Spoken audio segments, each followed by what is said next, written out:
Let's get started. So I will continue about the Ising model. So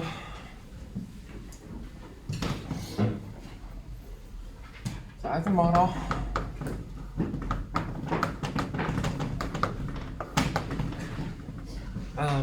Last time, so we talked about cross monoidality, and somehow ad hoc introduced Harman and so on. But here I will introduce. Yeah. So as I messaged in the WeChat, I will talk about today about more about yeah.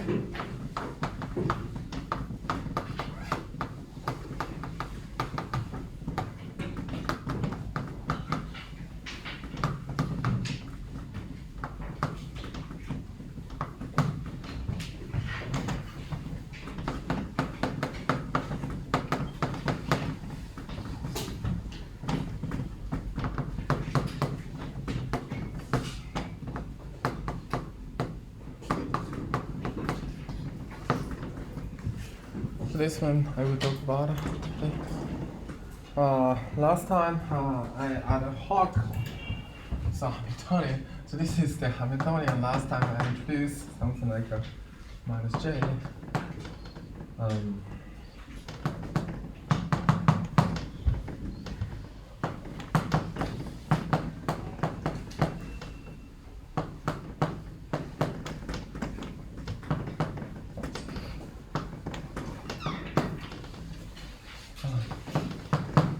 So this is Hamiltonian for quantum system for the dimension. In particular, I put d equal to 1. D equal to 1. And why you get, I will explain why you get this Hamiltonian for quantum system from now on. So I didn't explain why you get this Hamiltonian last time. So before then, so we talked about Cramer's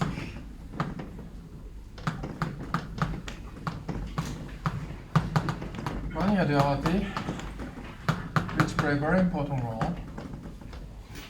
So Z high temperature.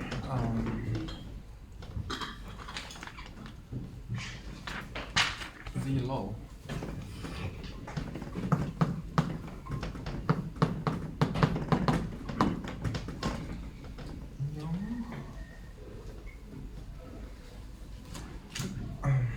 Two times.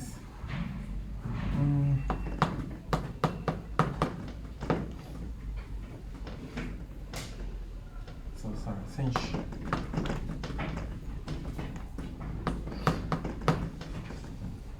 Minus n over 2 Z high. Okay, that we saw last time. Where k is related by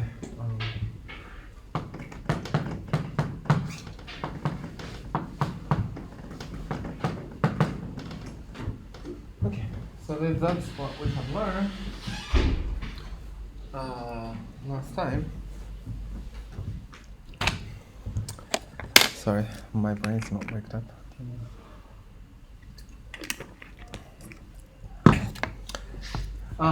Here, so this is the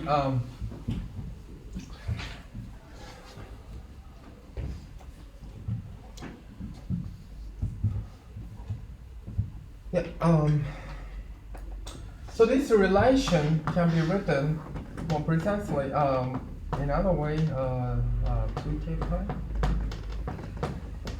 cinch 2k is equal to 1. This is equivalent. This is a good exercise to do. I mean, it's very easy. I mean, of course, e to the minus 2k prime is equal to sinh k and cos k, right? And e to the 2k prime is cos k divided by sinh k, and then sinh 2k prime is whatever equally 2k prime. It's just elementary manipulation for whatever over 2, which is the 1 over 2 sinh k and sorry cos k and sinh k minus cos k and sinh k, and then of course oh my goodness, sorry, sinh k cos k, right? Do you agree? And then oh yeah, thank you.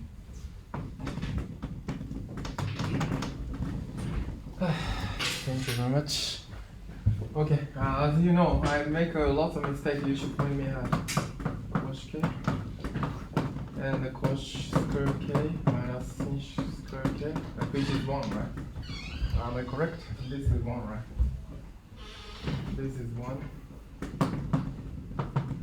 And this is if you get additive formula for sinh or cos, and this is sinh 2k to end up with this guy.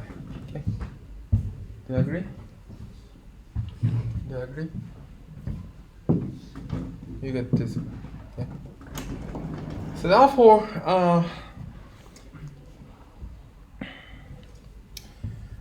yeah, and as you can easily see, when what happened, so when the sinh 2k prime is equal to 1 is equal to sinh 2k.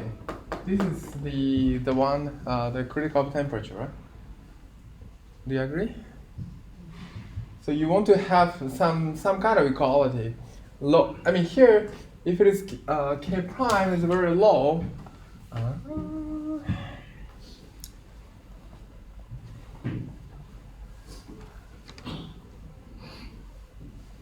Yeah. So the let me recall what is k.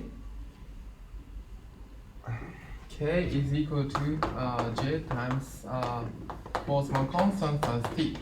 Okay. So if T is very small, like it goes to 0, it goes to diverging, and then K prime goes to infinity, which means that this goes to 0. When K is equal to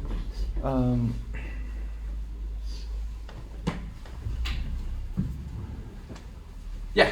So when T is very high temperature, it goes to it's close to 0, which means tanh goes to 0, right? So then becomes equal. What happens is goes to K prime and K goes to the close to each other, and of course this is the case. And then of course critical temperature will become like critical temperature. So if you solve this equation, it becomes curve 2 log 1 plus, right?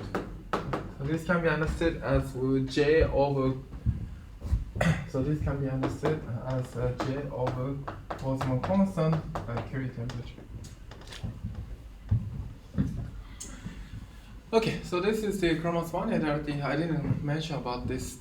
So this is the equivalent to this guy, and then which plays a very important role. Even this,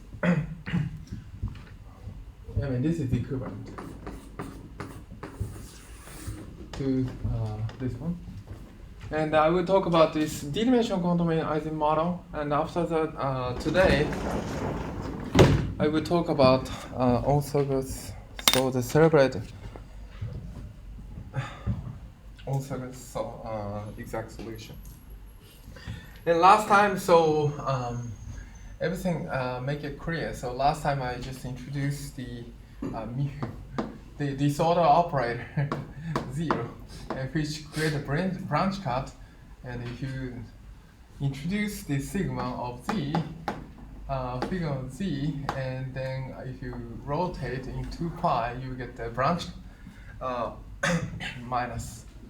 After that, you get the minus sign because they're non-local, mutually non-local.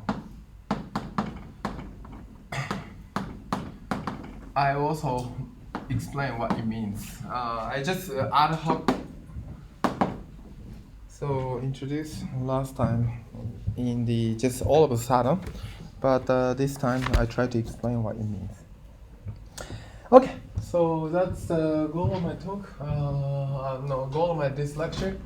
So I will explain the relation between D plus one D-dimensional, D plus one classified model, D-dimensional quantized model, and what the mutual non-local means. And also today I will talk about on-circus exact solution. Well, so that's one. That's first call for my first part of my lecture. Okay, so to start with that, so let's start with the D equal to 0 and D equal to 0-dimensional quantized model and 1-dimensional classified model. Okay, so 1-dimensional classified model, 1D classified model. I mean, Ising model is very important, and then the on-circus exact solution creates lots of stuff. I mean, of course, this is before 2D CFT. I mean, on-circus exact solution is related to the CFT, and also lots of things like a pound living. Anyway, so nowadays it's a Kita F generally, Ising model in some sense is bracket model, Kita F chain and so on or whatever. Kita F's work. A periodic table, everything based on this Ising model. So I will take a vote after I explain basic stuff into this CFT. One of the candidates Kita F's work. I also want to learn. Maybe if students want to learn Kita F's work, I can talk about it.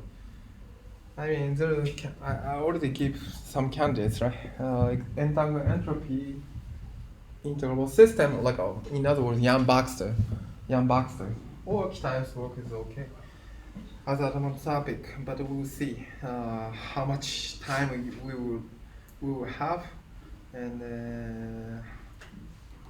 which topic you are interested in. That depends. So the Ising model, or maybe Pound-Level. I mean, it's a very beautiful story. Pound-Level equation and so on. So if you can solve quantum field, so Ising model, one of the instances of quantum field theory. If you can solve the quantum field theory exactly, which means there is something deep behind, and then. On-circus work is in 1940. Do you know 44? Does anybody know? 44 maybe. Since then, lots of deep mathematical structure has been discovered. And 2D CFT is of course in 1984. 40 years later. Kita F work is late 90s. Pound-Level equation. This is Jimbo's like Kyoto School's work. Jimbo Miwa, Kashiwara, and so on, Kyoto School's work, this is 80s. So it's a beautiful story, has been discovered after the onset of the work, later after, so like a decade after. So if something in quantum physics, if you can solve quantum physics exactly, there's something deep behind. And then if you dig the on-circus exact solution, one can find something much deeper. So therefore, it's better to know about what's going to happen on-circus exact solution. So the one step towards the on-circus solution, let's start with 1D as a model. So 1D means you have a one-dimensional and you have a site, and then you can have the up and down. Yeah. So, and as I mentioned in the WeChat, I haven't read the lecture note yet. This part. So this is if you want to learn immediately, you should take a note. I don't know. I'm recently busy, so it takes time to write everything up. Anyway, so this is a one-dimensional model. So of course, z of j is equal to whatever s1, s2, s3, and then so on. So s3. Okay, si. And then product of I and e to the j, si and si. So this is one-dimensional model. And of course, so try to relate to zero-dimensional quantizing model. That's what I'm going to do. And of course, so we just have a dot dot dot, and then we have some side which is called Sn plus 1, and then Sn, and then if you it becomes periodic. So this is equal to Sn plus 1. So it's just periodic. I don't know, one-dimensional. It's a circle. So in other words, you have this side is.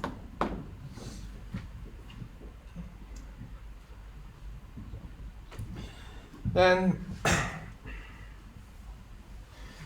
so if you look at the neighbor, only this part, and then you just look at the matrix, and of course T S prime is e to the j S prime, okay, or whatever we call it, I plus 1, Si and I plus 1.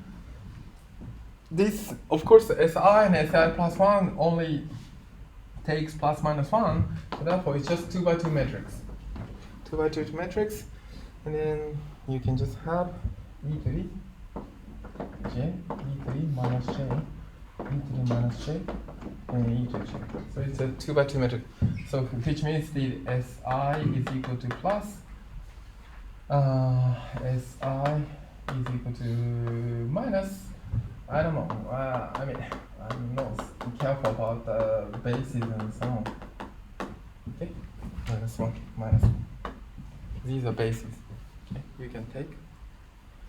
So this is a 2 by 2 matrix, and then so this is product. So you just multiply these 2 by 2 matrix. Okay, 2 by 2 matrix. In other words, you have in some way you have. The matrix T is can be considered as a T Hamiltonian at a 1 cube. Okay? You have a 2 qubit at each side, and the Hamiltonian. This 2 by 2 matrix will give you the time translation. That's what it means by d-dimensional quantum model. So you have a 2 qubit. So 2 qubit means, it's a 2 by 2 matrix. So therefore, there's a basis. 2-dimensional basis, and T just translate time translation, can be understood time translation. Okay, so therefore, this one-dimensional classical model can be understood as this can be understood as trace of T to N. So it's a periodic. So therefore you have to take a trace. Okay? Do you understand? So the Hilbert space is 2-dimensional, and T to the N can be understood time translation.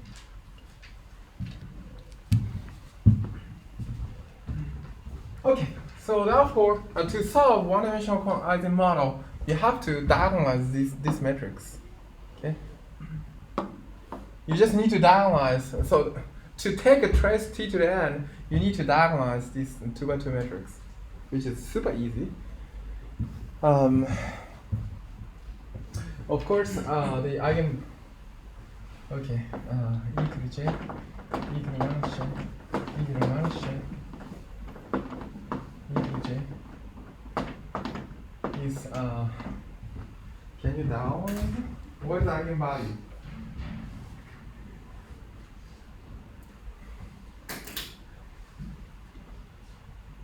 Can you diagonalize it? Huh?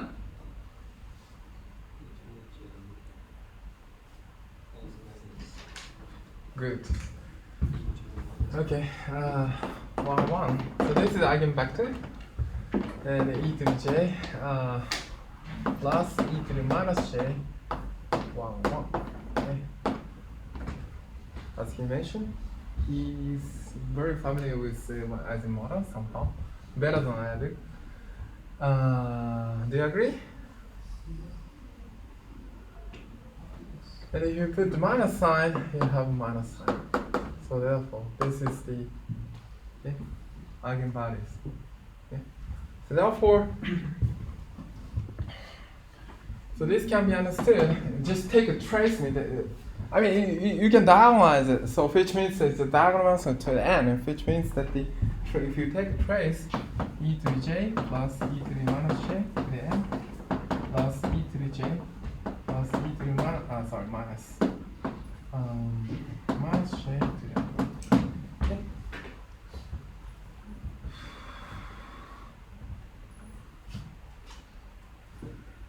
Okay.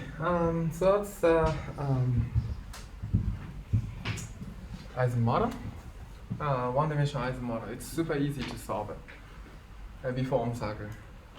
So, and in particular, when the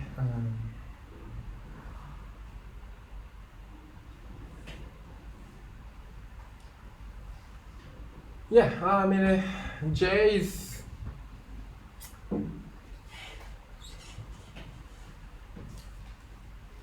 so if you take n goes to infinity, this term is dominant than this term. So therefore, it's more like e to the j plus e to the minus j to the n.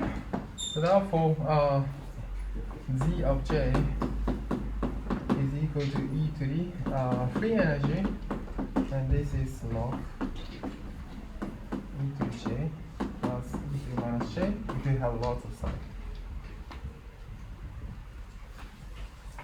So this is what it means by zero-dimensional quantized model is the same as one-dimensional classical model. So you have a two-side. So you just rotate 90 degrees, and this direction can be understood as time direction, and at each side, at each spatial direction, you have a two qubit, two qubit that is translate by unitary transformation by time translation by t to n, and then you just identify. That's what you mean by one-dimensional classical model is the same as zero-dimensional quantized model. Let's change the dimension as d equal to 1.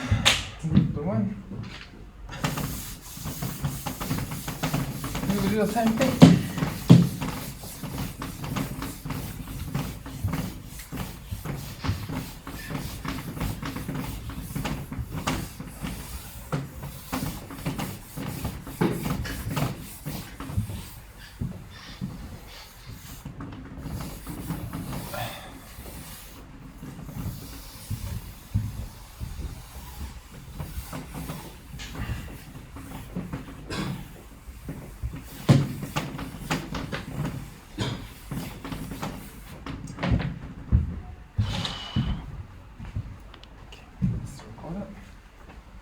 Okay, so now to the d equal to 1.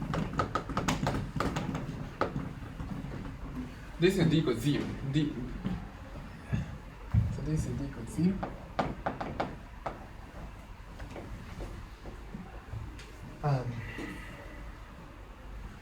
So now you have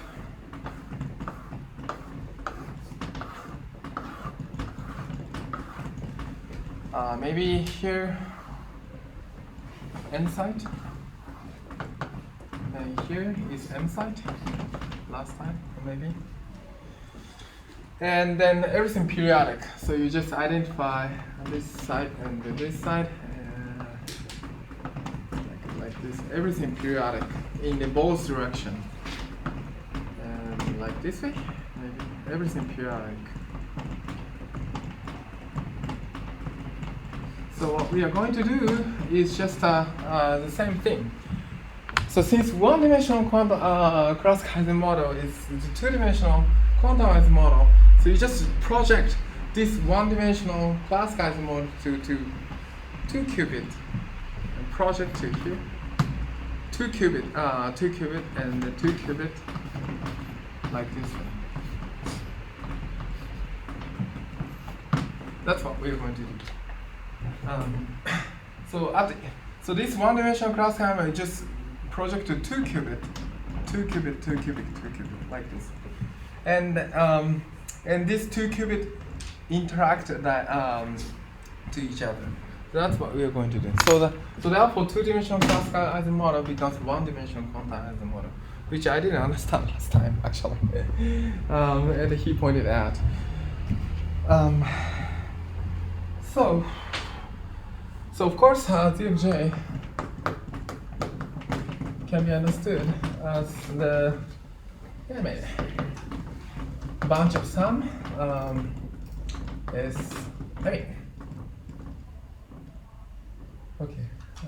S11 is equal to plus minus 1, S12 maybe 1 2 is equal to plus minus 1 S1n 1n plus minus 1. This is whatever you call it. So you have 1 1 1 2 1 3 1 to the 1n, whatever you call it, and sum of the same thing. S21 is equal to plus minus 1, S22 equal to plus minus 1, S3 equal, and then at the end of the day you get the Sm1 is equal to plus minus 1. This is summation.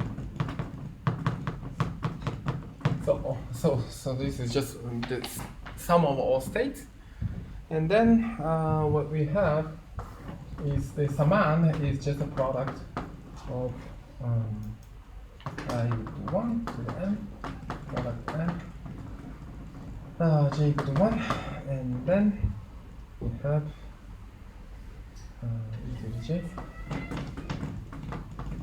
s1 I and j s I, okay, j plus 1, and maybe we can just also have e to the j s I and j s I plus 1 and j. Okay. So that's the anyway. So what I'm doing is that probably this guy is just an interaction between the horizontal interaction, and then this guy will introduce the vertical interaction. I hope what I'm doing is correct. I think the other one. Sorry, the other one. Sorry. You should correct. Because I mean S1 S. Which means, yeah, the other one, sorry. This is vertical, and this is horizontal. Horizontal interaction. And now, so let's take care of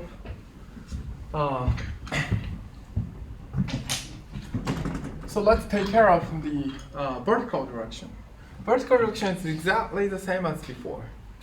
So at the vertical direction, we just take care of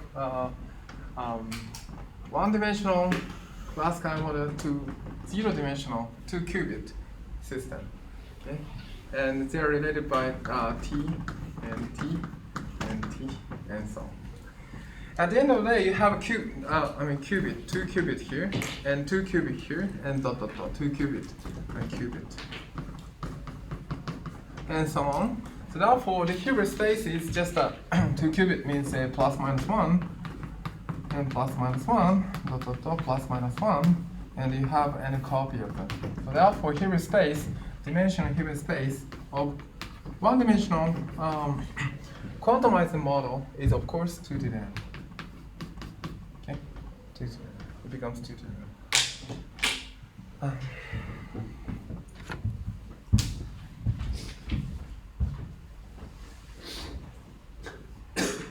of course, we know that this T can be understood as this matrix. We already know that. So therefore,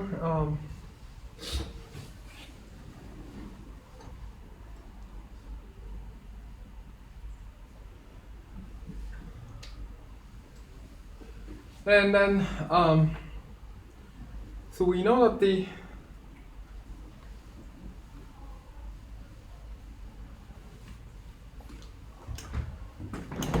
so this T can be understood here, and then we just compare.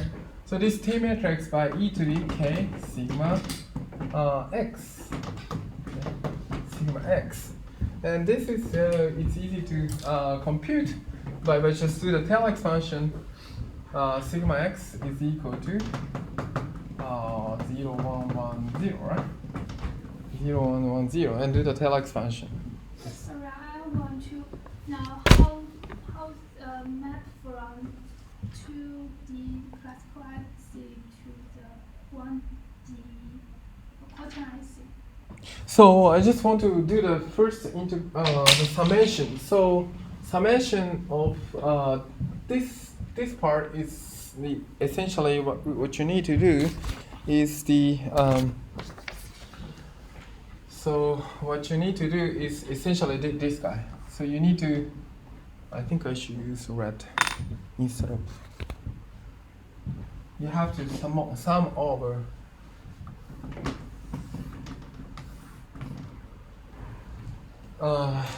the all spin on the here. That is exactly what I'm doing here.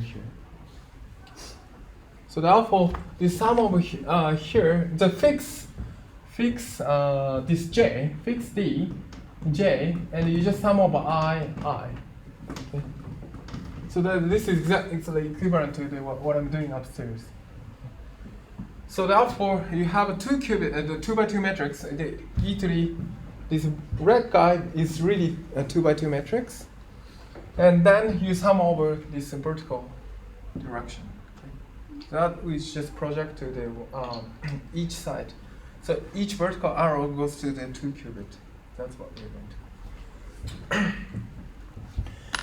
To do that, so we just compare with this 2 by 2 matrix by the e to the k to the sigma x. Maybe it depends how you do that. So this is indeed equal to cos k and the sinh k and the sinh k and the cos k. Okay. You already start some very sharp minds who start identify the similarity between these two. Can you see that? Moreover, okay, so let's take the ratio between these two. So ratio e to the minus 2j. Oh, maybe I should call it b? I don't know. Anyway, so let's whichever. Okay, let's call b, maybe. Whichever is okay. I mean, k I already used it, so maybe let's call b. So if you take a ratio between these two, this is equal to tanh of b. Have you ever seen this relation?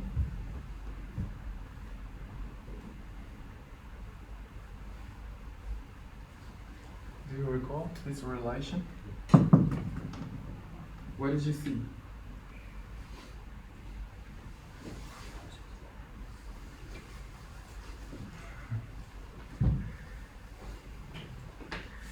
So this is exactly what you see, the relation between high temperature and low temperature as a model. Okay? So I already erased, this is used to be k prime, as far as I remember, this is k, right? Yeah. So therefore, identify these two variable, be a high temperature or low temperature, already hints at something going on. So therefore, this matrix T is equal to 2 to the sinh 2j and 1/2 and e to the b sigma x. Do you agree?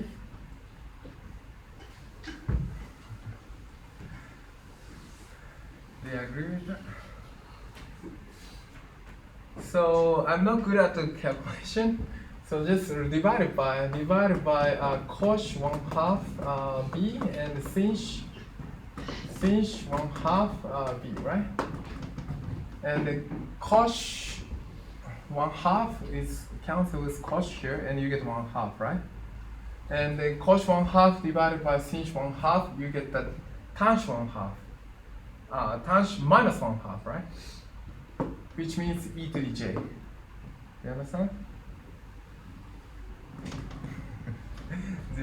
Okay, let's do calculation step by step.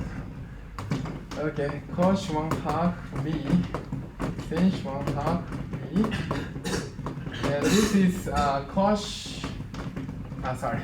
tan minus 1/2 b, right? Do you agree? Cos cancel with cos 1/2 cancel cos, and you get 1/2, right? Cos 1/2. Cos 1/2 divided by sinh 1/2, you get tan minus 1/2. Do you agree? And then if you look at this relation, tan minus 1/2 e to the j, which is here. Do you agree? And similarly, you get the tan 1/2 b and tan 1/2 b and tan minus 1/2 b. If you do this divided by this one. And somehow, I'm not good at this additive formula for cos 1/2, sinh 1/2, you get this one. You understand? 2 to j. Do you understand? So therefore, this T matrix can be written in terms up to some factor e to the b sigma x, where the b and j are related to this relation. Okay? Do you agree? So therefore, so if you take t to the n, so this Hamiltonian translation is generated by t to the n. So therefore, t to the n can be understood as the 2 times sinh 2j n over 2 e to the k e to the b.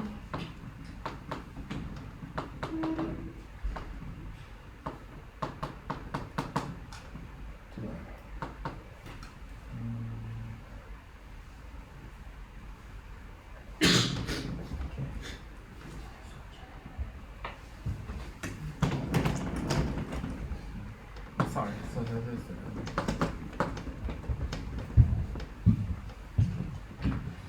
okay. Do you agree? So I think I should call that m. Sorry. Because there's the m side on the horizontal direction. Do you agree with that?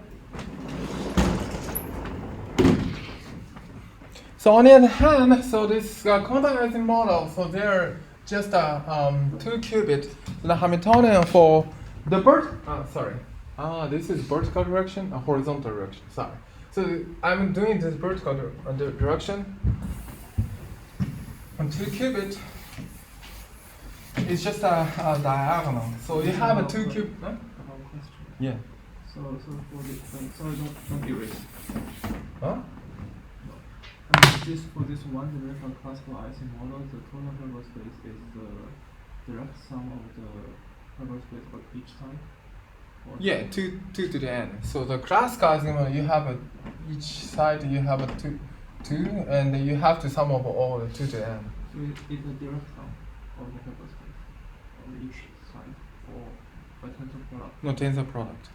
But if a tensor product is why this dimension is so this dimension of the Hilbert space is 2 to the n, and but this t to the n is that, or this t to the n is a tensor product? Yeah, tensor.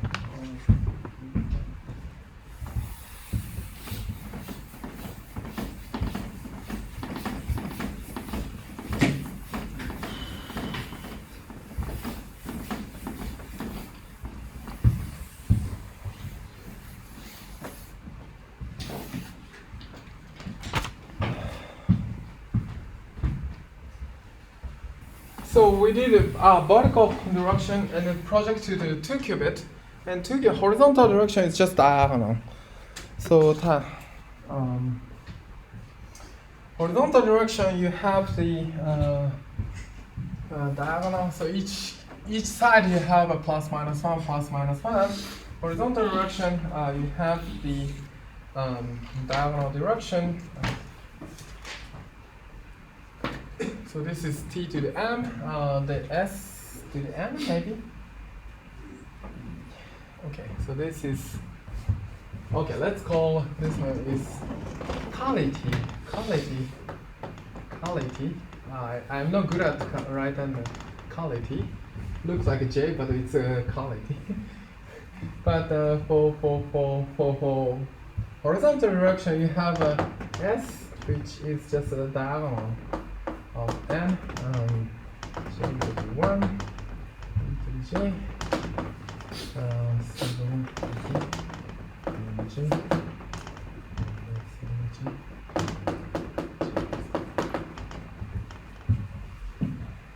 So that's what's really happening in the. So each side you have you can diagonalize the Hamiltonian sigma plus minus 1, sigma plus minus 1. And then okay, I think I made a mistake maybe.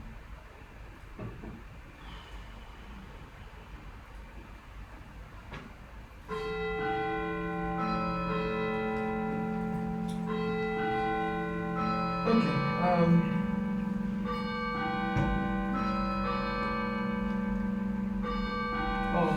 I see.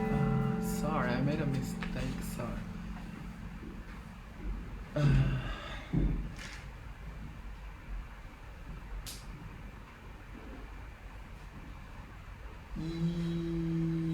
Yeah.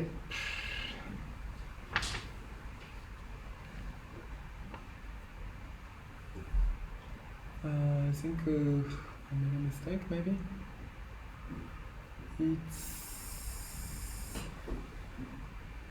2 qubit. Yeah, I think I made a mistake, sorry. Okay, here,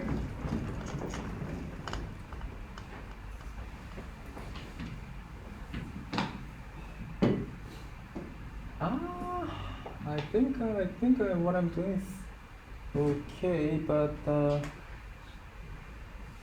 okay, I see. Okay, so then it's okay. So here at the end of the day, so what you get is indeed z to the j is equal to trace of essentially t matrix and S matrix. Which is 2 to the sinh 2j to the m, actually, to the m. So I made a mistake. Let's see. So here it should be n. Sorry, I have to project to the. So that's why I made a mistake. The project to the n. And this is n, and the n, and n. And this j means really each side you have a Hamiltonian t, like this way. So therefore, what you get is indeed to the m, so this is an m over 2, and trace of e to the j, sum of j, sigma z, and j, sigma z, j plus 1, and plus times e to the b, sigma j, and j, and then x. Yeah, different notation than before to the n.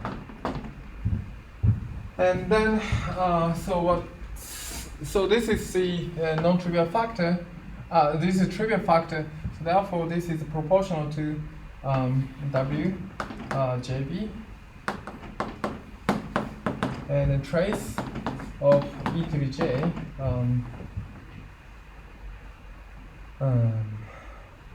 sigma j, sigma z, and j, and then sigma z, and j plus 1, e to the k, sigma j.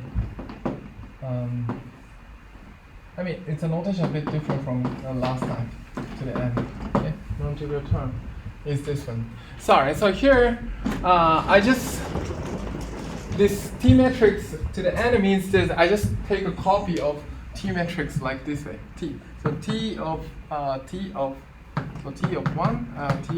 so this is T of 1, T of 1, and T of 2, and T of 3, and so on, and T of n. And at the end of the day, so you have to multiply T. So this T to the n is essentially, sorry, I think I made what I made a mistake is T, this curly T is indeed T of 1 and the double T of n. That's what I mean. Sorry, T of n. Sorry. That's what I made a mistake. So this is the, and then you have to multiply to the m copy of this one. So here, so this curly T has information of the vertical translation, and the curly S has information of the horizontal direction, and take the m copy of this. Okay, so therefore this can be treated as the Hamiltonian, and up to normalization, Hamiltonian, one-dimensional quantized model Hamiltonian can be understood as J maybe minus, and then notation, and it's a notation a bit different from last time. J is equal to sigma z of J, and sigma z, J plus 1, and sorry, I shouldn't use K, B, and plus B, sigma J, sigma X, J. Okay. So this is the what you get from the Hamiltonian for 1D quantumizing model. Okay, this is how you get the Hamiltonian 1D quantumizing model. And then last time I introduced the disorder operator as the mu of sorry, there's a bit different notation as last time. A product of r is equal to a, r is equal to minus n over 2, and then sigma x of j, I, and then sigma, so mu x of a can be understood as the sigma g v, like this. Okay, and then so this can be understood as the last time as this one can be understood as b times sigma z a, and then z a plus 1 and a,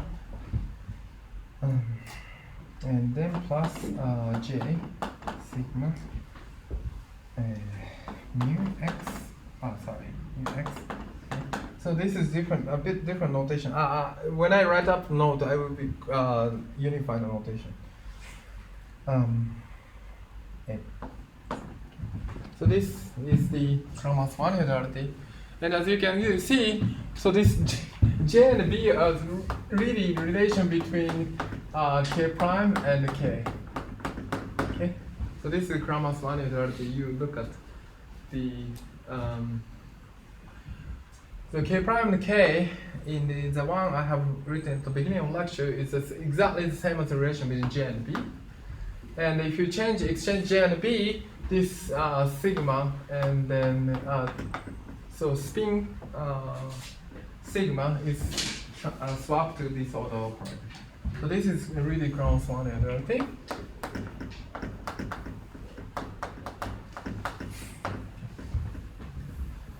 So this is what's really happening. So that's how I should explain last time. Sorry. How I should have explained last time. Okay, any questions so far? From now on, I'm going to diagonalize this Hamiltonian. That's what Onsaga did. So this Hamiltonian really acts on 2 to the n space. So any questions so far? Is it okay? So this Hamiltonian minus h acts on this 2 to the n. So therefore, this can be understood the matrix. This can be understood as 2 to the n by 2n matrix. It's a huge matrix. It's a huge matrix, and we want to to solve the exactly means you have to find the eigenvalue of this Hamiltonian. Okay, so that's what Onsaga did, and I'm going to explain how to diagonalize the Hamiltonian. Any questions so far? Is it okay?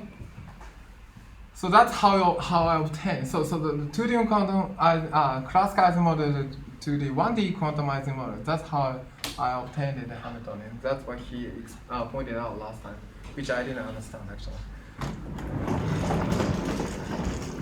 So I will update the note with unified notation, and I'm going to diagonalize this Hamiltonian from now on. That's really what Onsaga did.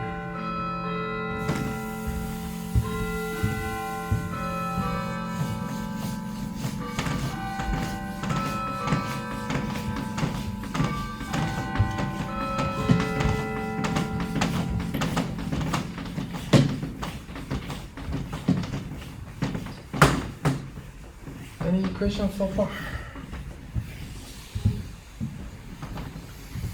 So okay, so I want to diagonalize this Hamiltonian. 2 to the n is a bit difficult to diagonalize. 2 to the n matrix times 2 to the nx matrix is a bit difficult to diagonalize. And so somehow last time we already see the relation to Eisenmodel and fermion, right? Free fermion. So that's ad hoc. I introduced some free fermion to explain the Eisenmodel. So we do the same thing to diagonalize for this Hamiltonian. Introduce fermion.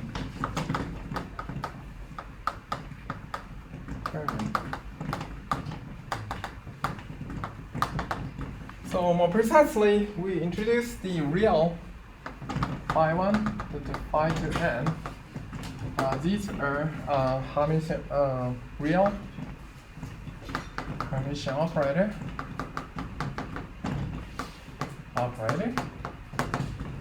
which satisfy Cruford algebra. So which means the phi a of psi b plus, this is Cruford algebra to delta ab. So this is the Cruford algebra. We already noticed.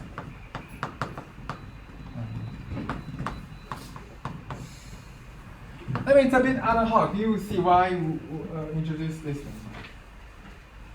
one. To the n. So when n equal to 1 case, let's look at the example. N equal to 1, we have a phi 1 and phi 2. Okay, phi 2. And let's look at some metrics which satisfy this algebra. Can you find some metrics that satisfy this algebra? It should be 2 by 2. Okay, so I would claim this is sigma 1 and sigma x. Let's do the example. Of course, sigma 1 square is equal to 1, right? Do you agree? So therefore, if you put sigma 1 is plus sigma 1, 2 times identity. Do you agree? And also the same as sigma x square. Okay, and then sigma y and sigma x. What do we get?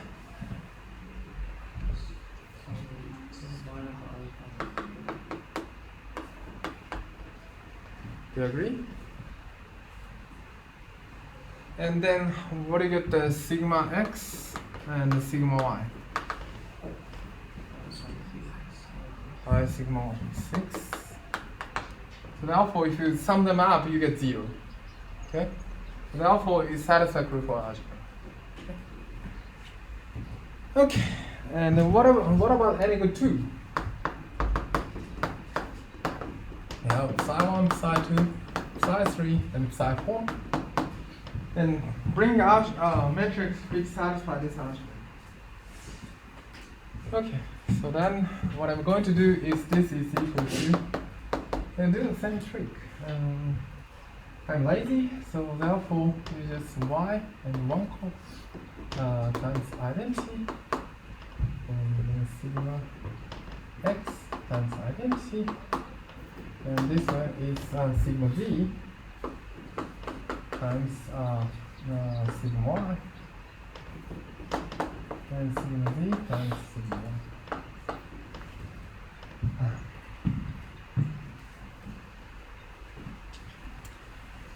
Okay.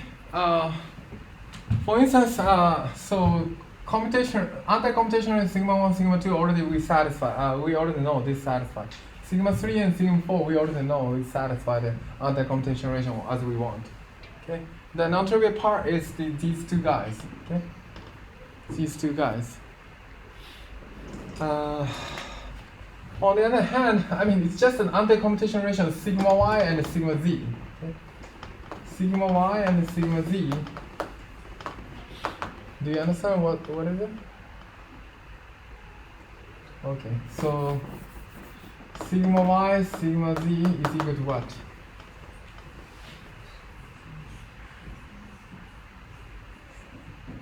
What do you get?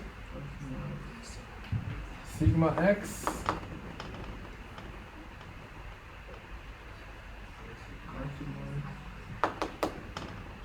sigma z, sigma y, this is I, sigma x, okay?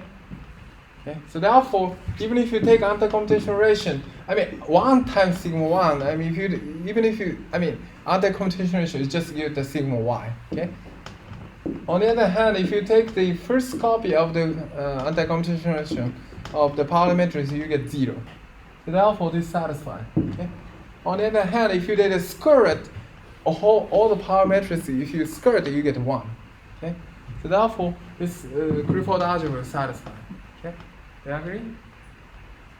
Therefore, for any copy, what we need to do is the following: psi k 2k minus 1 is equal to sigma z, sigma z,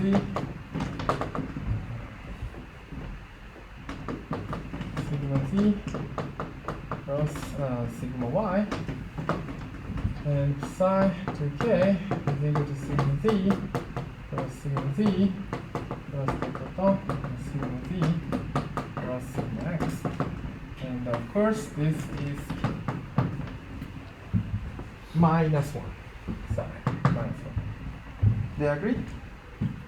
Then it's satisfied. It's a real Criticalizing algebra.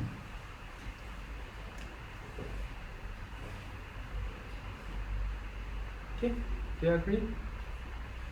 And the reason why, so therefore, and of course, I assume it acts on 2 to the n. Oh, I already erased. It acts on the 2 to the n copy of 2 to the n copy of Hilbert space. So therefore, so I assume I added this is k. So here is n minus k. Okay, so I assume 1 plus. Do you understand? So each side, each copy, it acts on the Hilbert space plus minus 1. So it acts on plus minus Hilbert space. That's what I assume. Do you understand? That's how the Criticalizing algebra acts on the Hilbert space. So remember that we just project to the Ising model, whatever to the Ising model, to the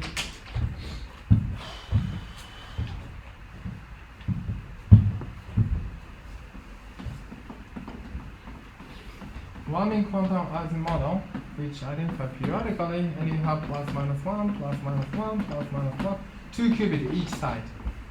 And Hilbert space is dimension Hilbert space is 2 to the n. And then we assume this critical algebra, the generator of critical algebra acts on this 2 to the n as a matrix. That's what I'm assuming.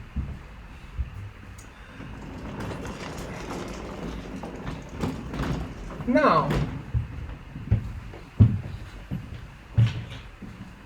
okay, I try to, so let's move on. And now, so let's look at the I times sigma 1, psi 1, psi 2. And as you know, so here, psi 1, psi 2 is sigma 1, sigma x, so therefore, this is sigma 2, sigma z, 1, actually. I mean, this is 1, and this is 2. I assume this is whatever, k minus 1, and this is k, and the k plus 1, and this is n. Okay? So you get this one, okay? Do you agree? So more generally, what we get is essentially sigma 2k minus 1, sigma 2k is equal to sigma z and k. Okay. Therefore, if you write down so some Hamiltonian, whatever Hamiltonian, which is the I times sum over k equal to 1 to the n mk psi 2k minus 1 psi 2k. This is equal to really sum over mk sigma k sigma z.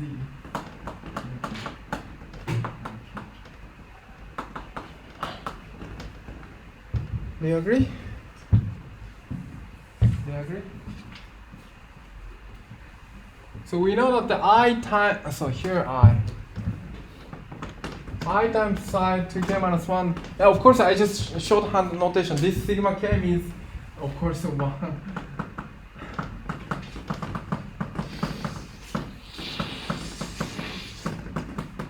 This shorthand notation. I just use this one. Okay? Shorthand notation. Do you agree? So this is how you get. For instance, I mean, this Hamiltonian is different from this Hamiltonian, but let's take whatever h prime. H prime. Okay, so then, of course, sigma z is just 1 minus 1, 0, 0. So therefore, what is the eigenvalue? Eigenvalue is plus minus m1. This has eigenvalue plus minus m1, plus minus m2, plus minus 2 and m. Okay. So therefore, we have 2. Okay. The number of eigenvalue is equal to 2 to n. Do you agree with that?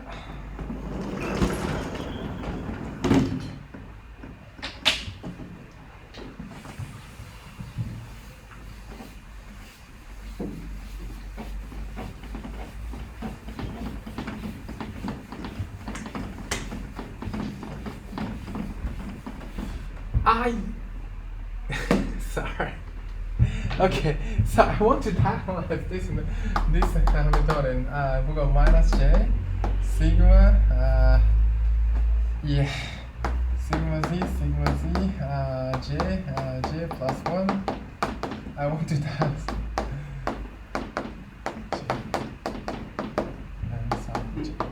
I want to diagonalize this one. So we know that this is 2n times 2n matrix. Okay.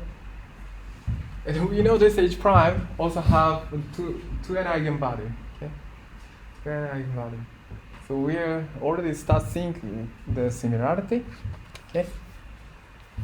On the other hand, it's a 2n by 2n matrix, but what important is these two n eigenvalue, right?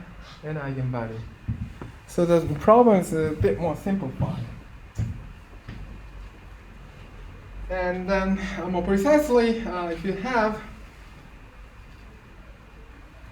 so in general, so we want so okay, so we want to diagonalize this one. To diagonalize this one, I just introduce some fermions and do the Criticalizing algebra. It's a simple stuff. And we just try to connect this H and H prime. So, to do that, in general,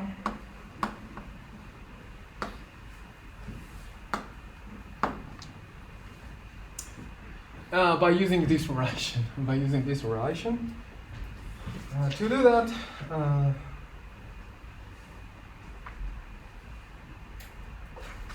in general, so if you have a Hamiltonian prime of M, and then I over 2 sum of S and T and ST and psi S and psi T is equal to, it's just I over 2 psi matrix of transpose, and then M times psi matrix, psi vector M. And where M for real antisymmetric matrix MST. So if you have this Hamiltonian eigenvalue,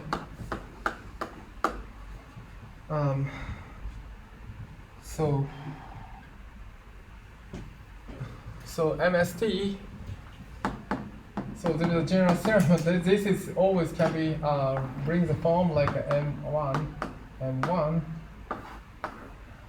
minus M2 and minus M3. This is linear algebra, and minus Mn and Mn. There is some real orthogonal matrix that brings to this. So this is equal to U transpose M and U. Okay. You can always bring this matrix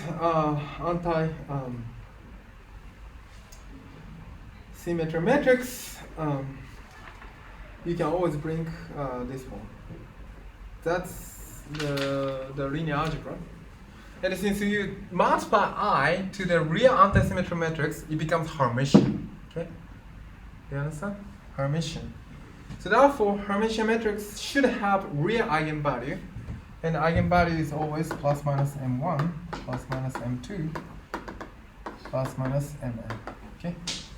So if you bring this real antisymmetry matrix into bring this form by using this whatever orthogonal transformation, or then eigenvalue can be written 2 to the n like this way. So, okay, so this is indeed a Hermitian matrix.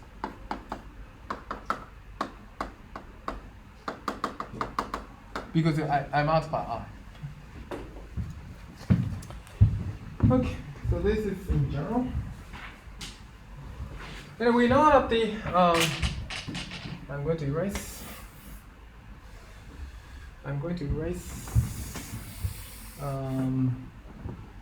Okay, so you know this linear algebra already, so I will erase.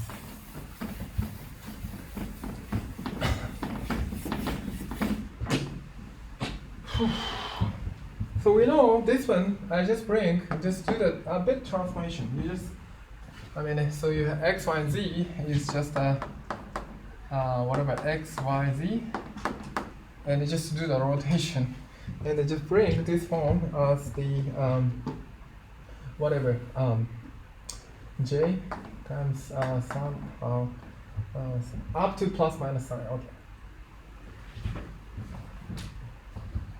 J sigma y and j sigma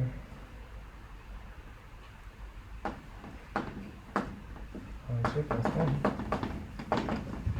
minus b sigma j. So I just transform, how do I transform? Z goes to y, and y goes to x, and x goes to z.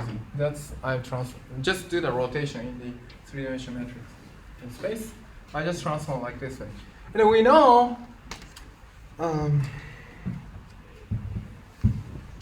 so this matrix can be written, so we know, so this we know this one, and also we know sigma 2k. So you look, if you stare at this one, so we know 2k and psi 2k plus 1 is equal to sigma 1k and sigma y k plus 1. So this is we know. Therefore, this can be written as minus j,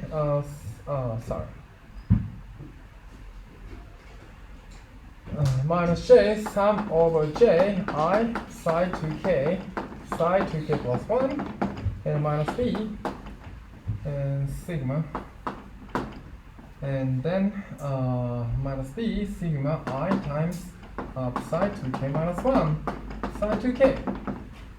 Do you agree?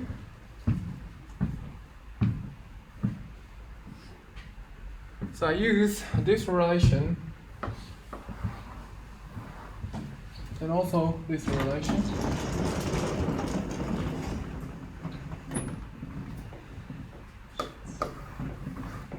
Now, of course, I mean, it's just simple manipulation. Yeah, psi 2k plus 1 is the same piece, and here have a sigma z and a sigma y. Okay, sigma y. So therefore, if you multiply these two, you get the sigma y. Okay, up to some minus I or I don't remember which one is this. Sigma I and sigma y. Okay, sigma y is really what I have written over there. Do you understand? And the rest is 1. Do you understand?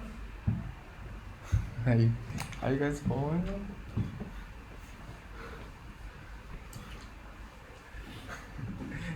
So do you understand this relation? Okay. So now,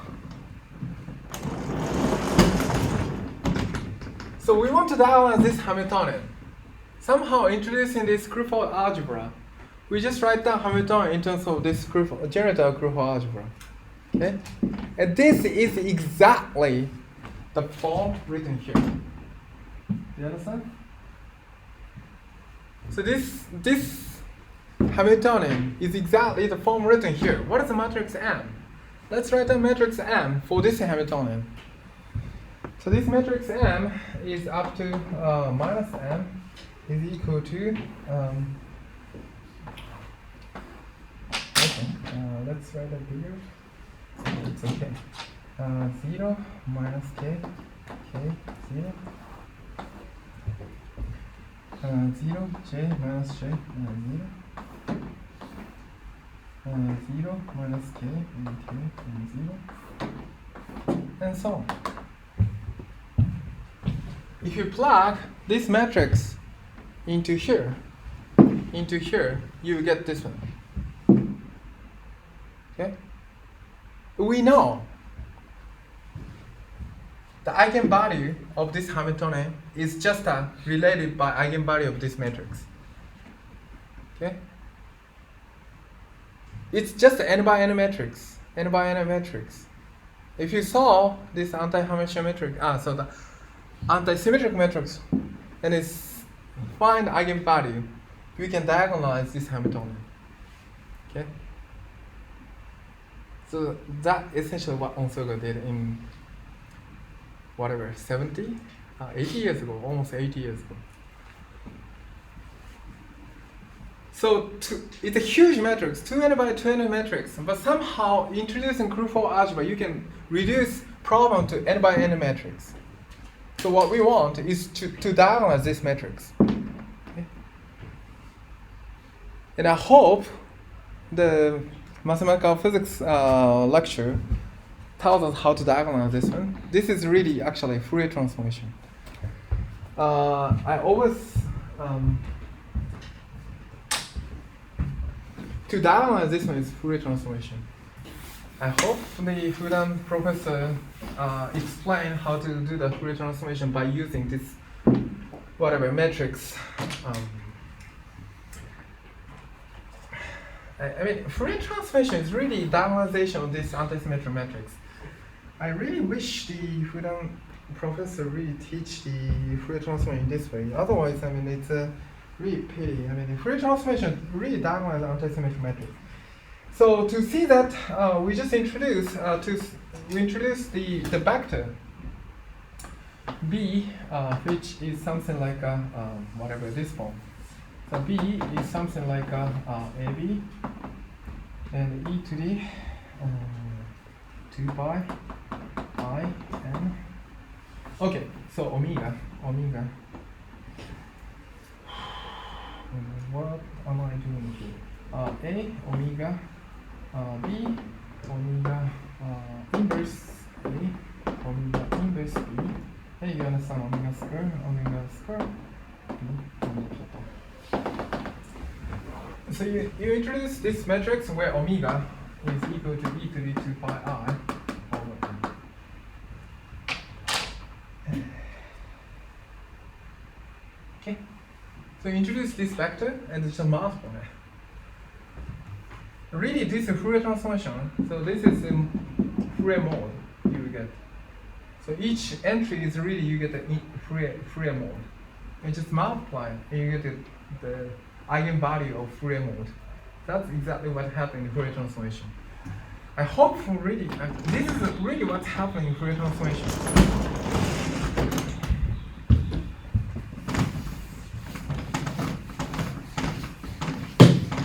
And you can diagonalize it.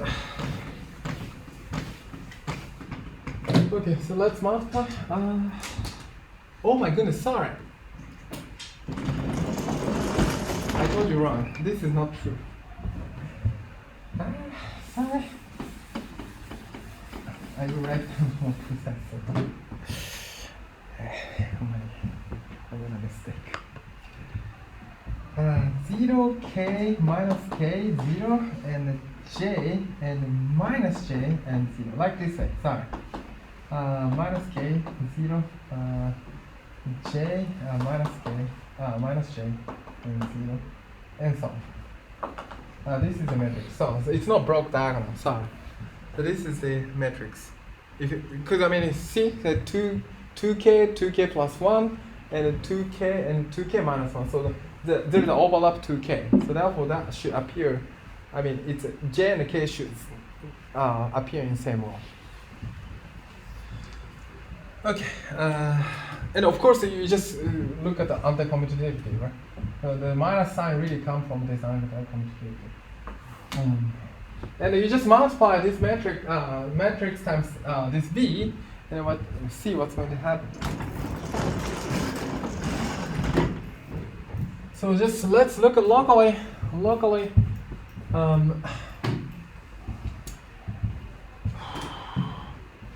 So minus I times mb is indeed equal to whatever happened.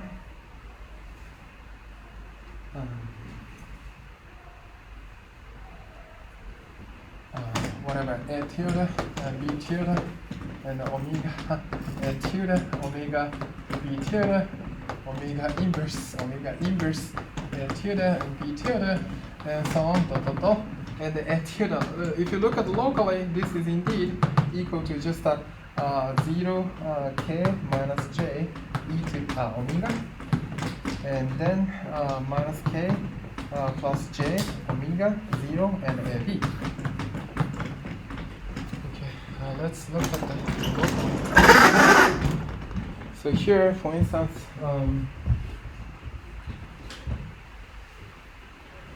let's see.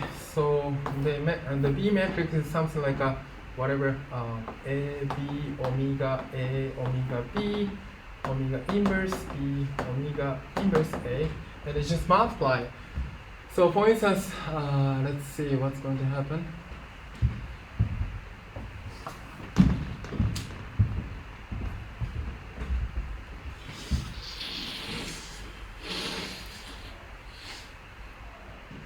Yeah, as you can easily see, so this A times minus J times omega A plus K should appear in here. And the next entry, it should up at B times minus K times omega B times J up here, right? Do you understand? So this, if you act on A and the minus J, then omega A should act on K and vice versa. I think this one is I don't know what I'm doing here. I already forgot the, yeah, this should be the case. Yeah, so locally, I mean, if you do only constellation, you get this relation. And then of course, yeah, I mean, you can just, yeah. So this guy acts on like this way, and this B times omega B acts on this way, and so on. So then everything is omega shift. So therefore,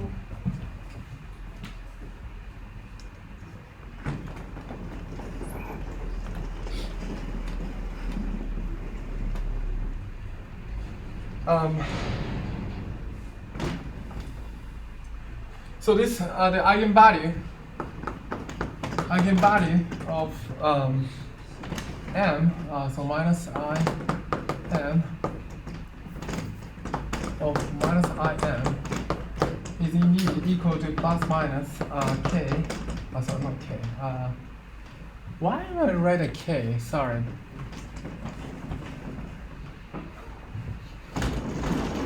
I'm very sorry. This should be b. I mean, you guys should point out.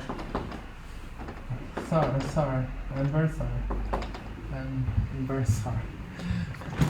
This is b, and this is b. You guys should point me out. B plus minus J omega.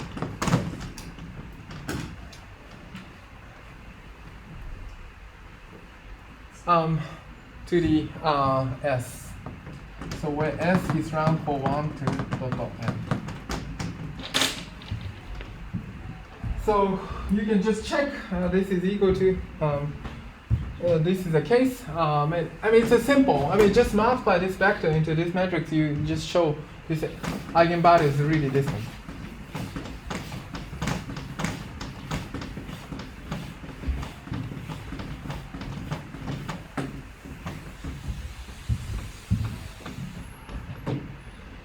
So therefore, so we know that the diagonal. So this is equal to indeed plus minus m1, ms.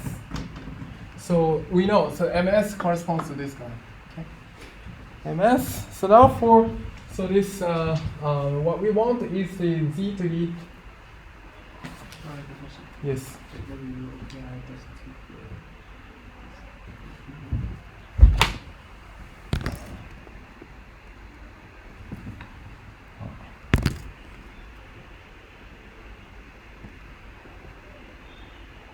Okay, I think it's okay.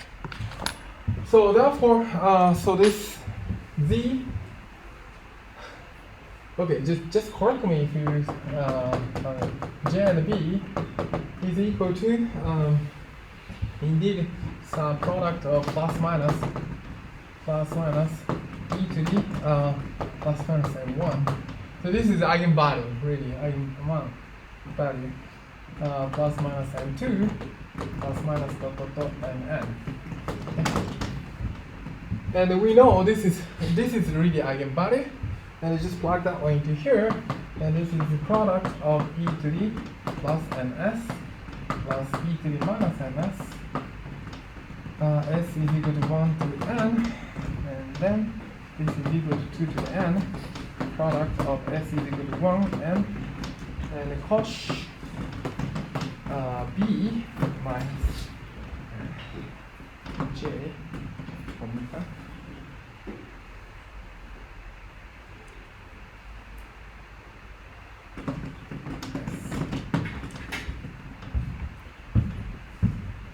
Okay.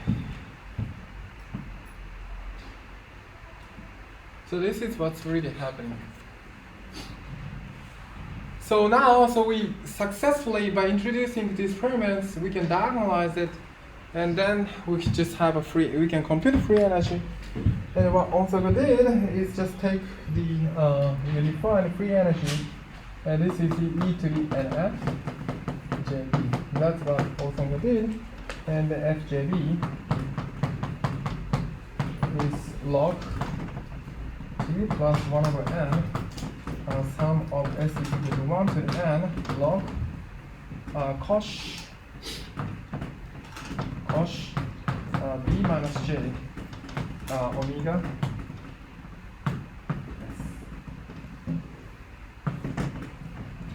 Okay.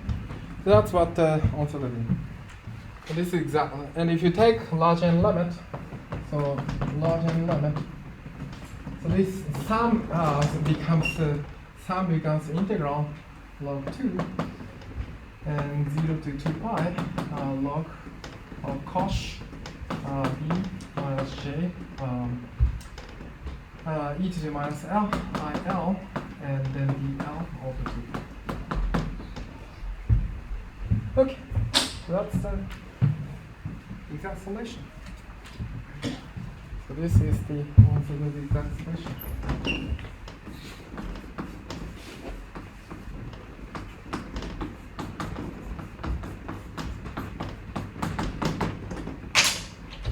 Okay, so we want to diagonalize this Hamiltonian to any by any matrix.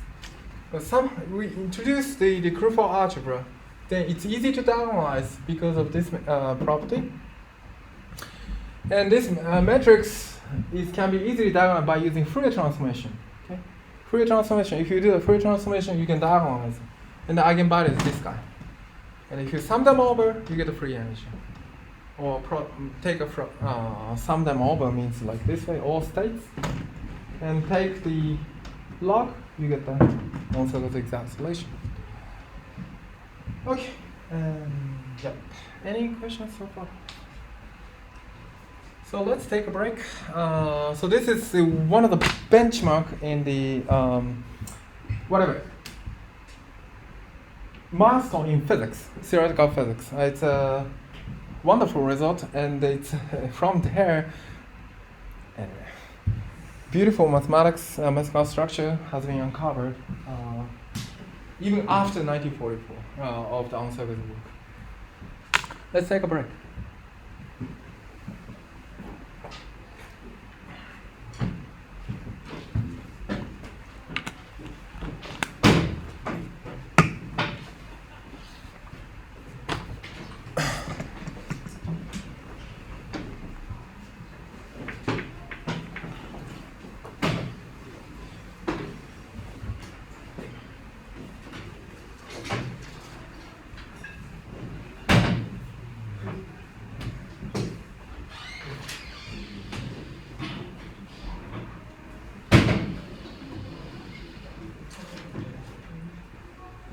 Yes.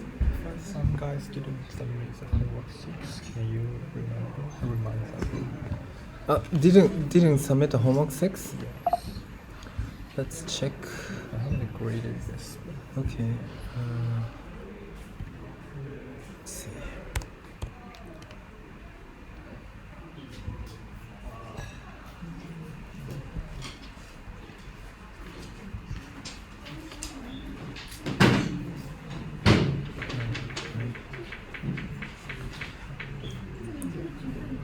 The red one. Okay, red one. So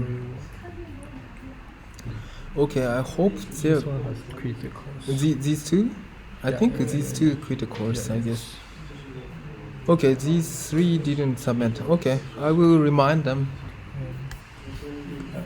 Yeah, okay, thank you.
可以在这边写，这是。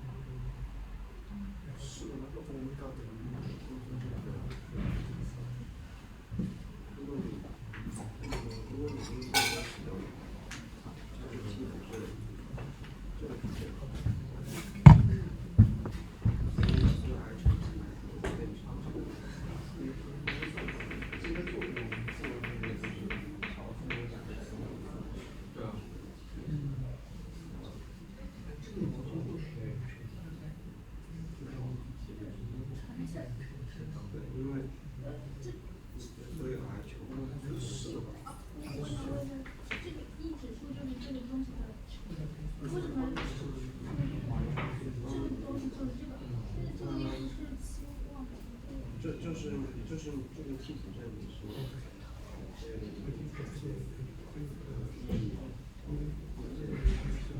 然后相当于 S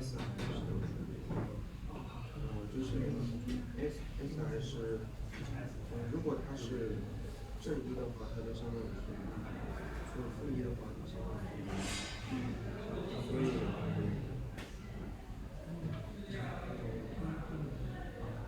所以，比如说那个正T 负，它就等于这个东西。如果是正 T 正的话，就等于这个。然后这个也恰好就等于，这个恰好就等于接与正乘正，这个恰好等于接与正乘负。所以，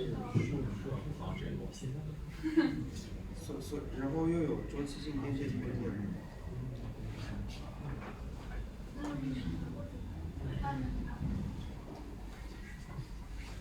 因为又有周期性边界条件，所以 S 1和 S2是相等。这一定要，这个能成立，是不是一定要在一个环里？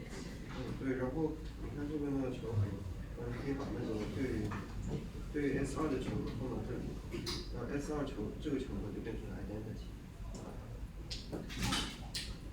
因为那个正加负负，这个所以这个很确定，这个都很确定。哦，明白了，就是给我拍一下。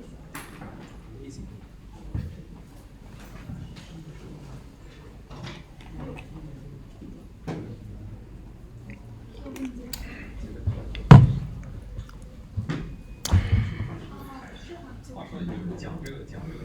那为什么把它定义为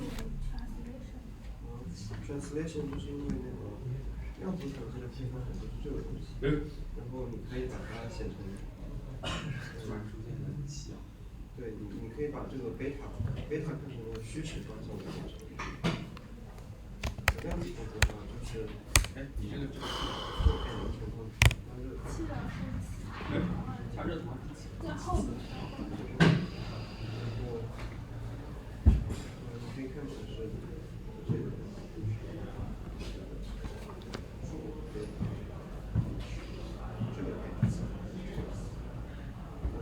这个东西与这个对应，把 T 和 E 这个H 套我就说贝塔把它割成切碎。贝塔是 T 除以就是你可以切成对 T 中间它是一个常数，你温度下它是个常数，然后我可以把它切碎。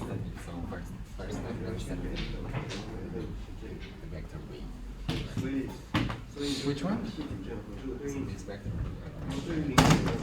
So B is this one. H 的话对于那个另外一个自旋。So在磁场中what's really happening is that B 点乘 C 的。因为你可以就一个自旋放在磁场，B P 点和这个， So let's 所以 see. 它就是相当于是 D 乘 D 就反正也是一个二次方程矩阵。然后你再把它放到一指数上面，一指数 Yeah, 也是一个二次方程矩阵。然后这个二次方程矩阵加 T 这个二次方程矩阵是对应的。因为之所以叫 translation， 是因为这个在路径积分里面，就是它是量子统计。So locally it look like this way. So matrix acts on A B omega A is something like minus AJ plus E.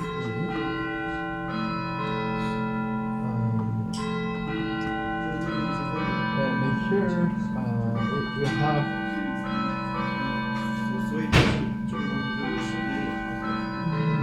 JB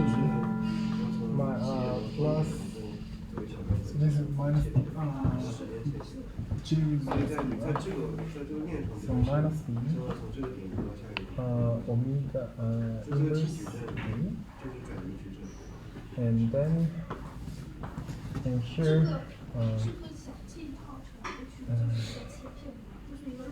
next is minus B plus J omega P and so on. If you multiply them together, do you understand what I mean? Yes. Right?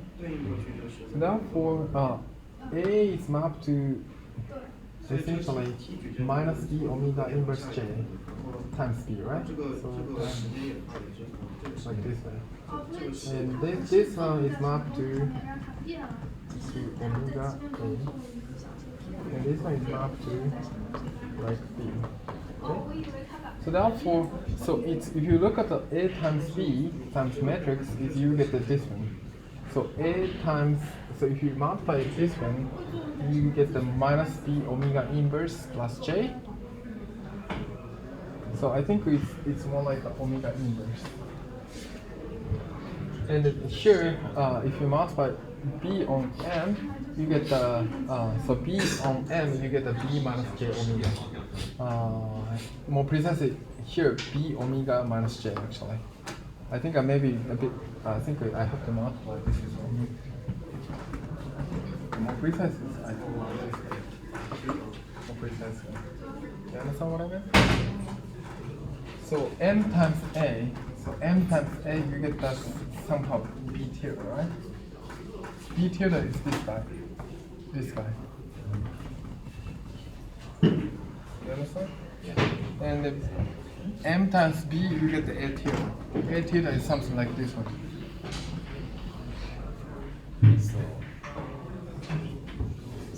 So then B is just trying to find a hidden vector of this animation. Yeah. And why the vector is structured?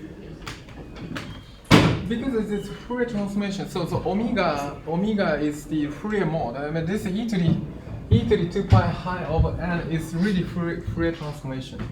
You just multiply omega square is this Fourier transformation. So back to, all the mode is just decomposed to the Fourier mode, and the Fourier eigenvalue is this guy, becomes this guy.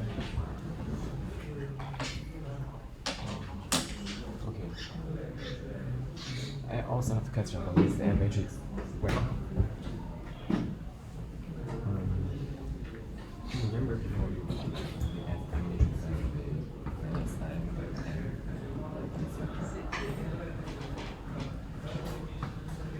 Yeah. So I don't understand what is the meaning of this matrix and why is it structured.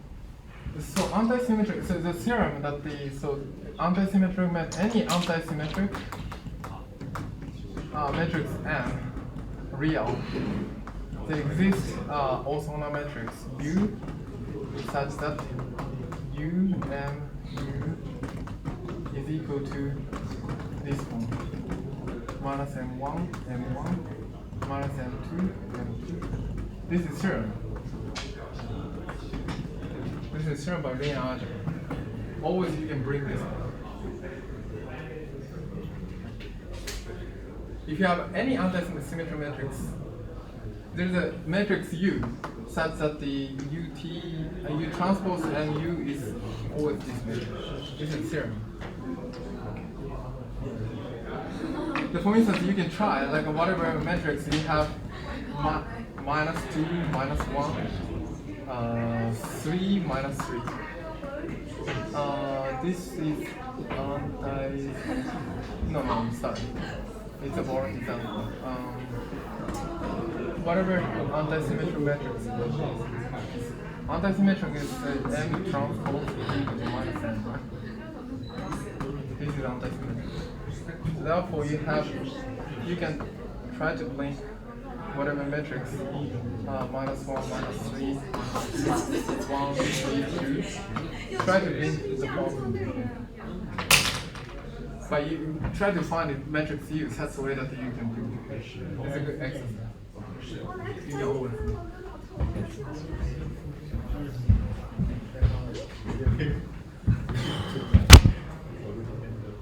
Okay, shall we start? Resume.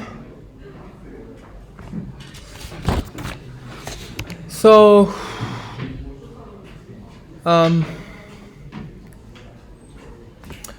some students did not submit the homework 6. 3 students didn't submit. I don't know, they're here. Unfortunately, my Chinese is limited. I cannot. Maybe Shandong can do that. I cannot pronounce his name, their name. Chen Jinyun, and also.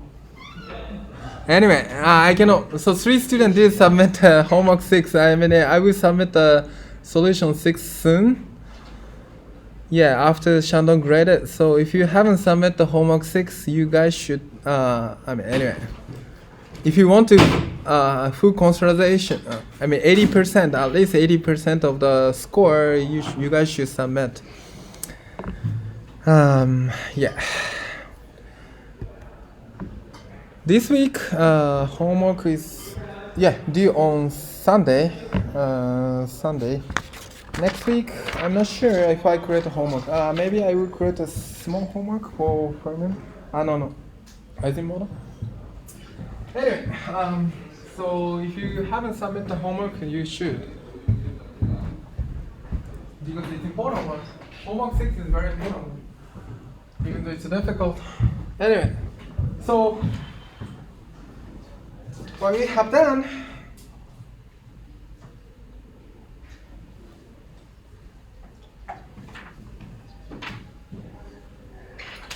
is try to diagonalize this Hamiltonian and then just using Critical algebra, just rewrite Hamiltonian in this form. And the problem is just diagonalize this matrix, anti-symmetric matrix M. Okay. And then using Fourier transformation, we get the eigenvalue, and just substitute eigenvalue, you get the exact solution on surface. So let's take a look at a bit more about this.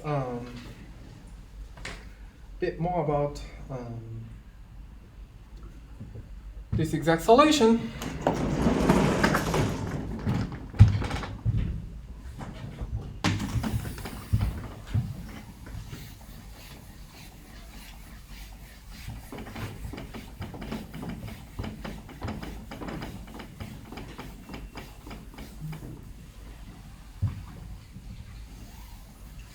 So this one-dimensional quantum Ising model,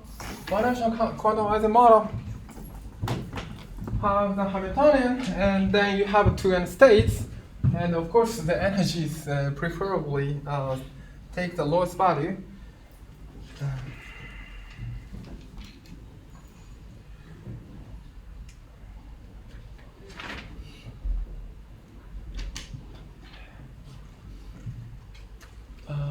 What I'm doing here? And in particular, you have a b minus j e to the omega to the s can be written as the so b minus j j minus b square plus JB and 2 times sine 2 over S square. So that's what you get.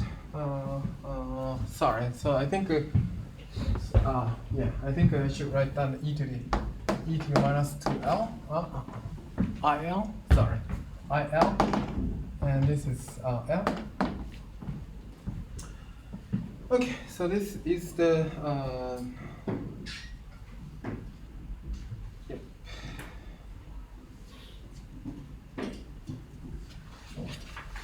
The exact form of the this eigenvalue, and in particular when whatever it happened.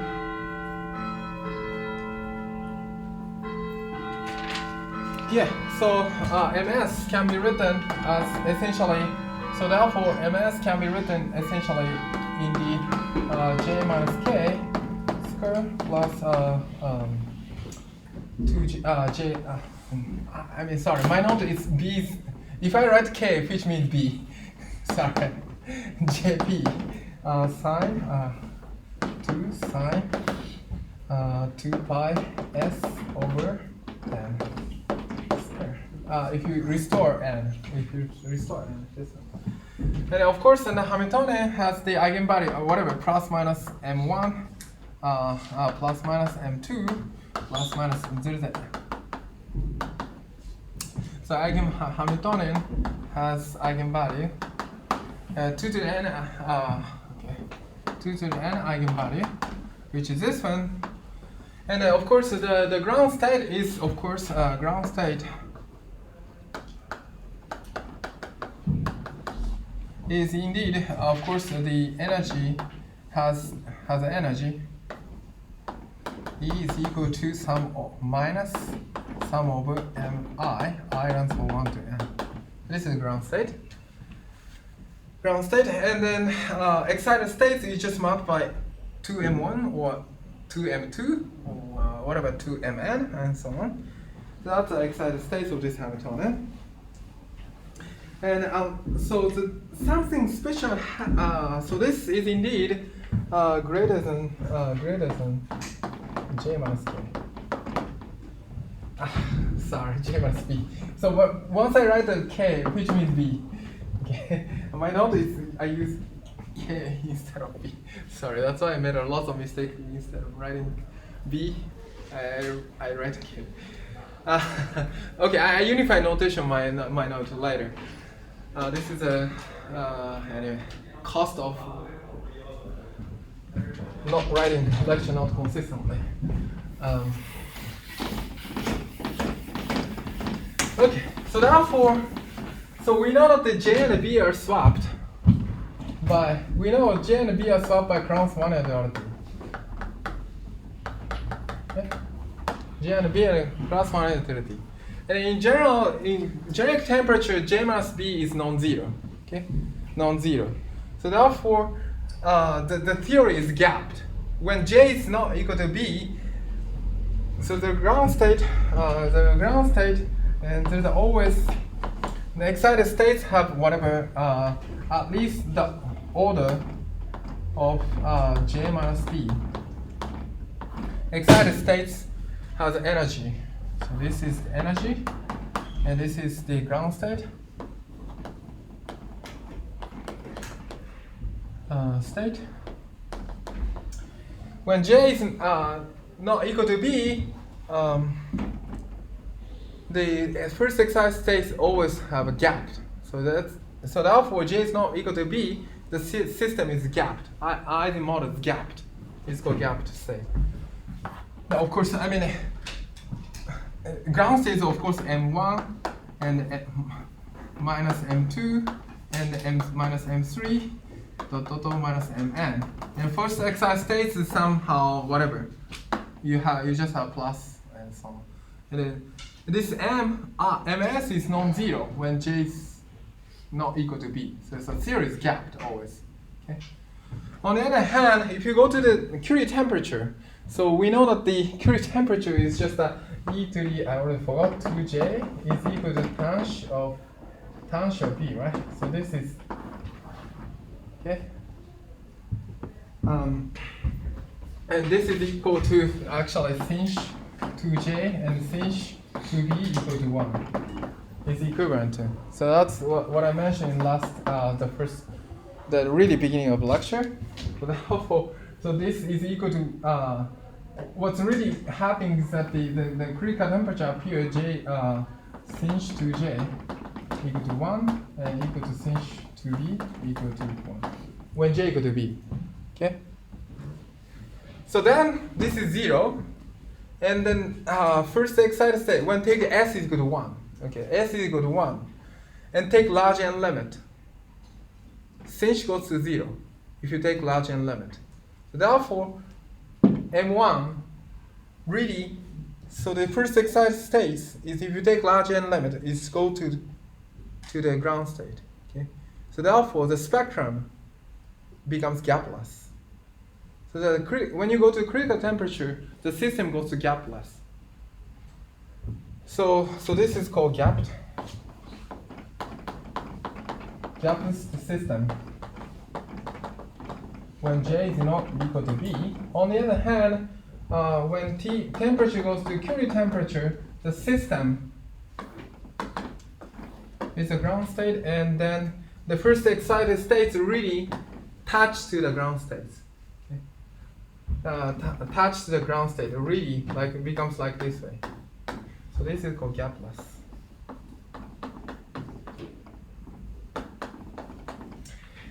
So the gap state, gap system cannot be conformal field theory because there is a length.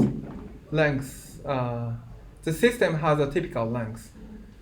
So therefore, the physical system have a particular length, which means the theory is not invariant under scaling transformation because it has already some particular length scale in the system. On the other hand, if you go to the gapless, so therefore the system does not have a particular length scale. So therefore, these signals, the theory can be described as conformal field theory. So therefore, if you go to the Curie temperature, the system can be. There is a chance to be. There is a chance to be described by conformal field theory. That's what's happening from this analysis. The Onsager's exact solution clearly tell us that something happened when temperature goes to Curie temperature.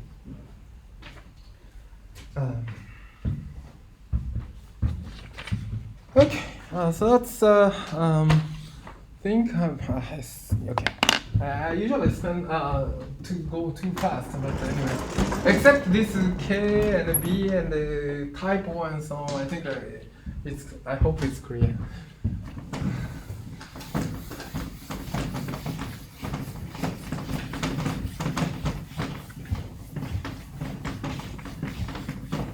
So this, yeah. So these signals can be written to the CFT.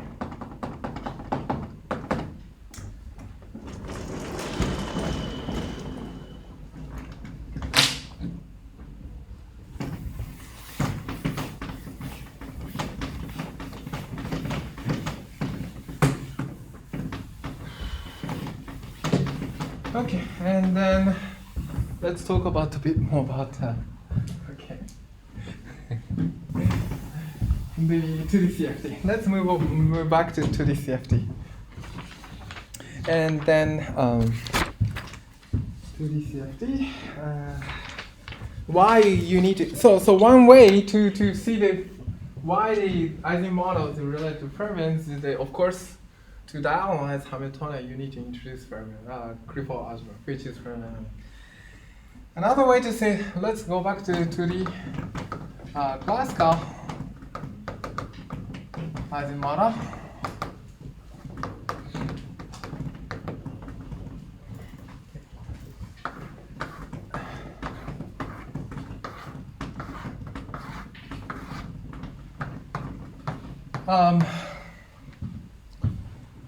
So in high temperature regime, I forgot what I did. High temperature regime. So what we did is we just write down what I did for high temperature regime. Yeah. So e to the k. So what I did is z is equal to sum of ij e to the k sigma I sigma j. And the high temperature regime, this is high temperature. So this can be understood as what I'm doing here. Oh, sorry. You guys should point out this is I and J. So this is Hamiltonian. The K imposes Boltzmann weight in and the sum of state. Okay, states. So this is free energy. The K is indeed, I already forgot, J over kBT, right? As far as I remember. K is equal to J over kBT. And high temperature regime, we just have a cosh of K and 1 plus sigma I and sigma J. And tanh of K. And then I just take the state and the product of ij. I think that's what I did. Because tanh K is very small. The trillion tanh K is very small. And then what I did is so we just take the so the cross pass and so on, cross pass and sum over cross pass. That will give you the high energy, and this sum up to constant. We have some cross path and tanh K, and then length of cross path. That's what I did. What we did last time. Okay, let's look at the correlation function. So correlation function. So if you want to consider sigma x and sigma y in here, so sigma x is okay, depends on notation. Sigma. Okay. The correlation functions. Let's say sigma x and sigma y here. Okay. So to consider correlation function, you just insert. So this is anyway. It's a different notation, but anyway, sigma all state. It's really state sigma x and sigma y, and e to the sum over ij and the k sigma I sigma j. That's what we need to do. And we know that the so we just at the high temperature regime, this part can be written like this way. Okay, can be written like this way. And we know that to take a state, always you have to have the even power, right? So if you have a non-trivial contribution state, you need to have an even power. That's why you get the cross pass. Okay, but on the other hand, if you insert these two operator, so then now we need to find the all possible path. Whatever. You have to sum all possible paths between these two. All possible paths. And so on. Really like a Feynman path integral to get the non-trivial answer. Okay. So that's a high temperature regime. And we know, okay, let's spend an Ising model for a whole day today. I don't think I have a time to even talk about the conformal bootstrap. Okay, it's better not to spend to rush. I'm really bad habit. I try to teach a lot of things to you guys, but it's better not to rush. On the other hand, if you go to the low temperature regime, I really forgot how I teach last time. Lower temperature, you have to take the dual. So low temperature regime, Z low, is indeed you take the you take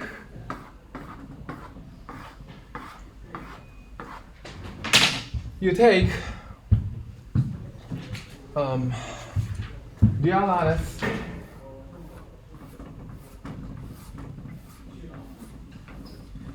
And then you just look at some sub-region like this way. Then we consider all the spin inside here is like a bunch of chunk is like spin down like this way. But outside of this region, we have something like an opposite spin. Because at low temperature, a spin wants to align them together, okay? But the thermal fluctuation somehow flips some region as a down spin, as a chunk. Oh my goodness. Okay, I mean, as you already noticed, at the end of the lecture, I always make a lot of mistakes, so just correct me if I'm wrong. And then what we have done is that so what we did is essentially some factor times e to d minus 2k times length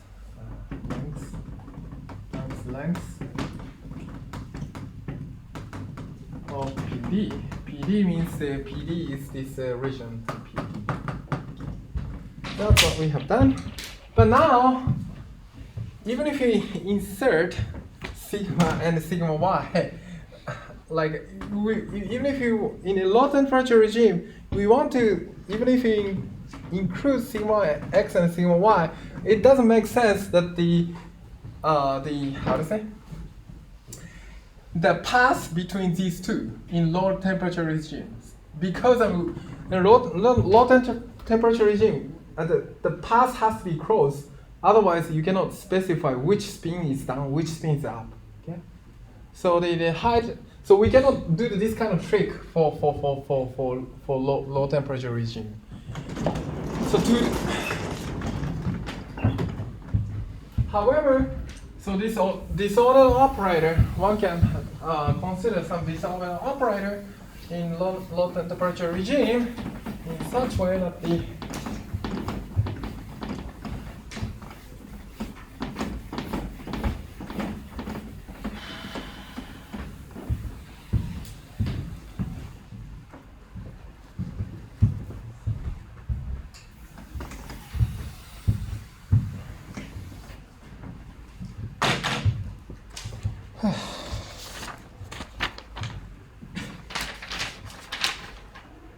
yeah, so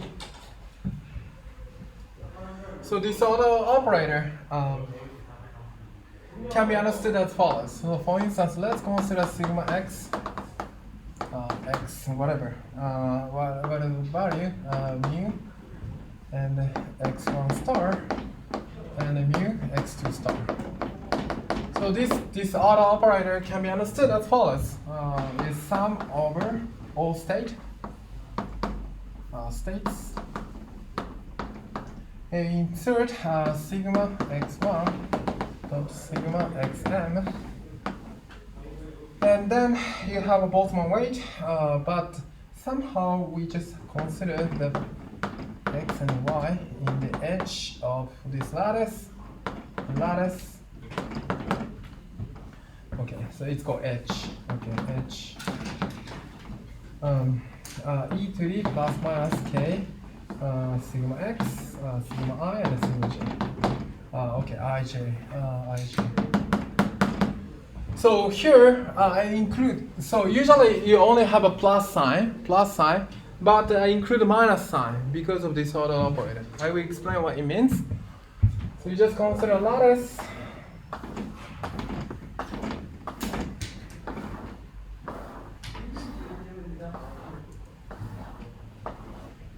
And then, so the x1, x2 star is actually put in a dual lattice.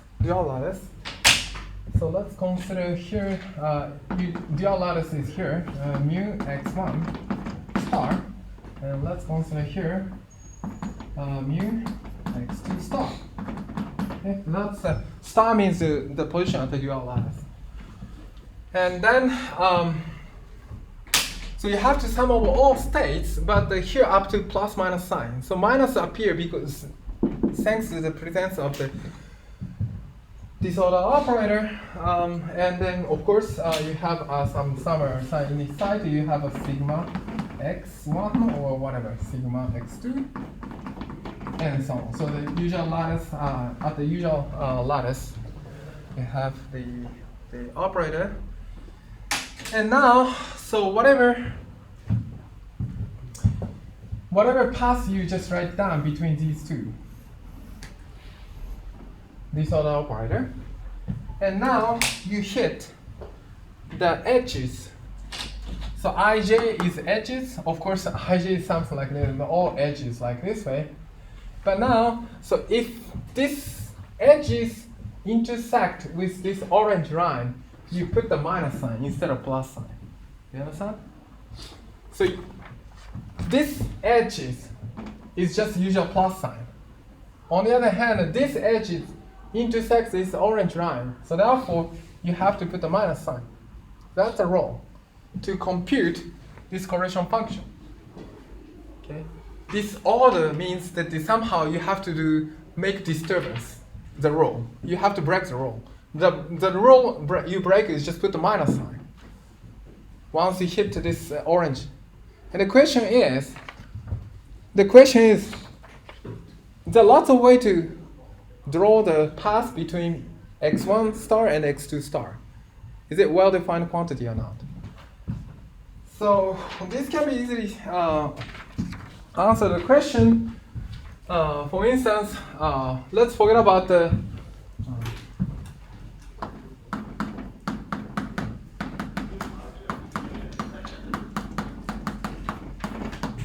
path P1. So let's consider this is P1.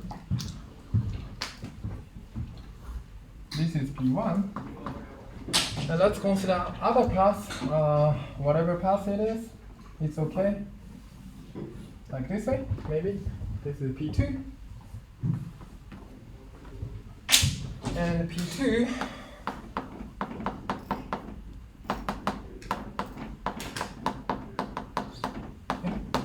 P2.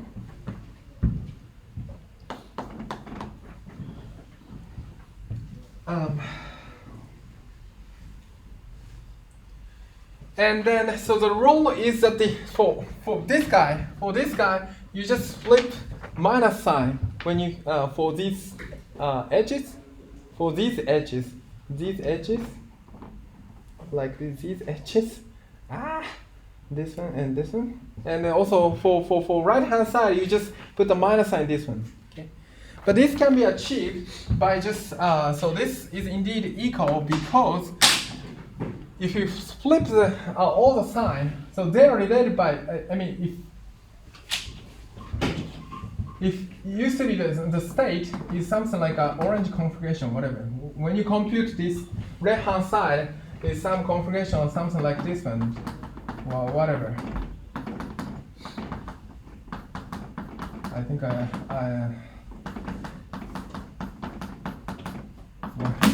this one. But when you compute whatever, you have to sum over all states. Okay.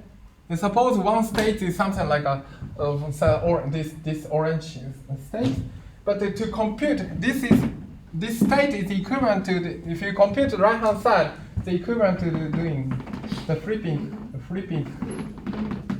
inside a spin. You can just check it's equivalent to doing.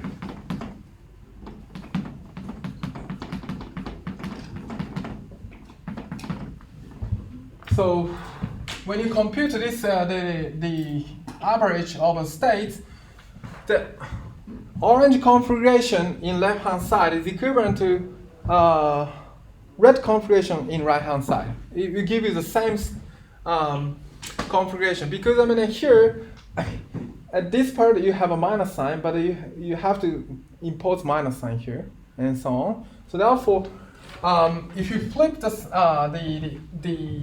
spin configuration inside this P1 plus P2, then the Boltzmann weight it becomes the same. So therefore, so it's independent. If you sum over all states. If you sum over all states, left hand side is equivalent to right hand side. That you can easily check by just computing.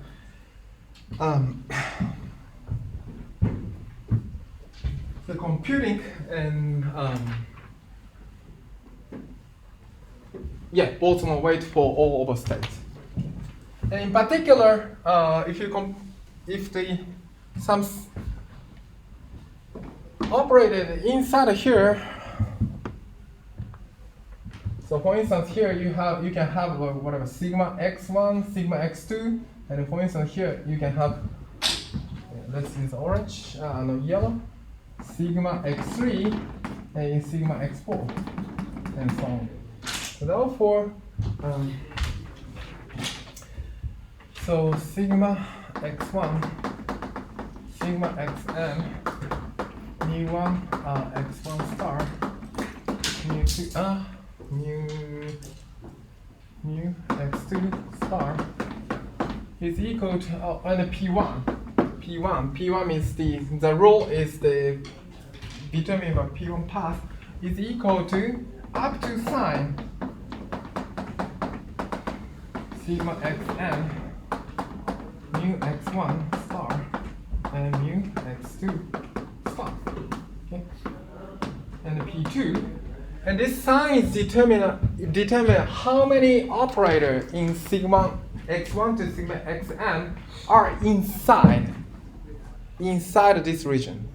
Okay, so since you have to swap when you compute from one to the other, you have to swap the spin. So therefore, if you have so here, if m is equal to 4, and in this configuration only 2 operators are inside. So -1 to the 2 is equal to plus. So therefore, you have a plus sign in this configuration. However, if you have another operator sigma x5 inside here, you have a sigma x5 in here. So therefore, you have a 3 operator inside this region. -1 to the 3 is equal to minus. So therefore, you have to have minus sign. Okay. So therefore, if you consider the correlation function of the with sigma and mu, it depends on really the path you draw.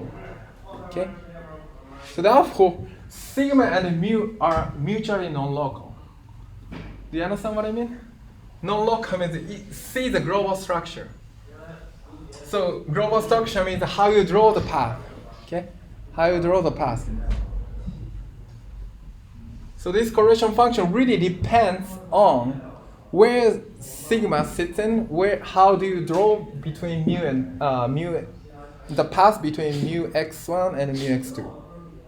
Okay, so therefore they are mutual. It's called mutual and non-local. So non-local means that you cannot compute this correlation function only locally.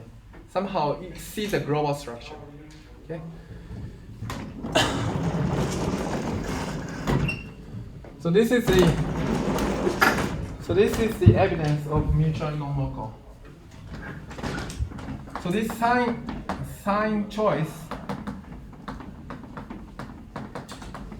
is an evidence of mutually non-local. Non-local property, mutually non-local. This mutual non-local property is a really important concept in quantum field theory. Actually, when you see the duality, you always see this mutual non-local quantity. For instance, so electromagnetic duality. So you might have heard of it. So one is the electron is mapped to monopole. So they are mutually non-local. Wilson loop is swapped to the so-called at Hooft loop. They are mutually non-local. So always, if you have a duality, there is some quantity if they are non-local, mutually non-local. And this is one evidence. Sigma and mu are mutually non-local. So this is a very important concept in duality. Evidence of mutually non-local property. between sigma and mu. Sigma and mu.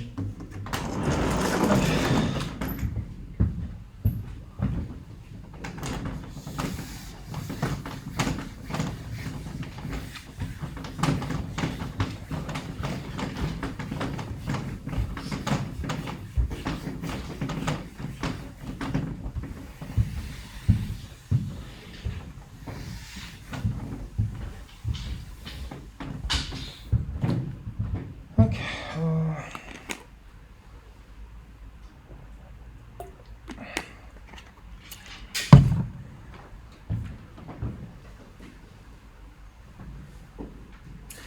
What if we have the sigma x1, or whatever sigma xm, mu, mu x1 star, only one of them. Then this is equivalent to saying that this is exactly what I was trying to say last time, which I failed, I guess. So you have a lattice, and you have whatever sigma x1, and sigma x2, sigma x3, and so on. And then you have operator mu here in dual lattice. And then we can just consider. So if you have, you cannot cross the so you cannot specify. You can only specify the starting point, but there's no end point. So then in that case, you can just have an infinite long line you can draw. And then if you bring this guy into the 2 pi degree, you get the minus sign. This is, and otherwise once you put some mu of whatever, if you put the mu of x2 star, and then of course the two lines cancel each other. And you get the path. You get the path.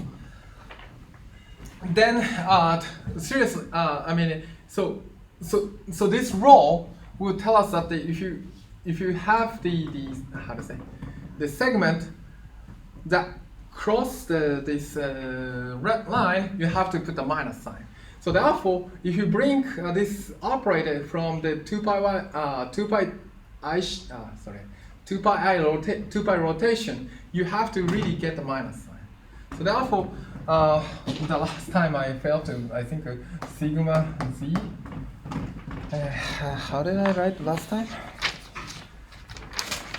Yeah. E to the 2 pi I z mu of 0 is indeed equal to minus sigma z mu of 0. So this is the what I tried to convey last time. So if you do the 2 pi rotation, you really need to have a minus sign. So this is also the one way to look at the mutual non-localness.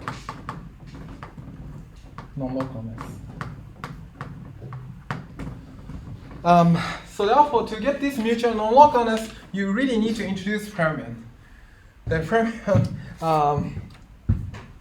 you really need to introduce fermion in such a way that the so OPE of this sigma of z and then mu of 0 is indeed have 1 over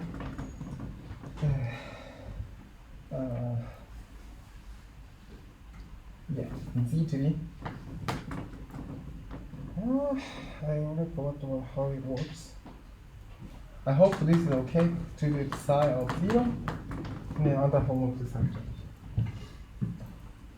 I think I'm doing wrong. I think I should write down correctly.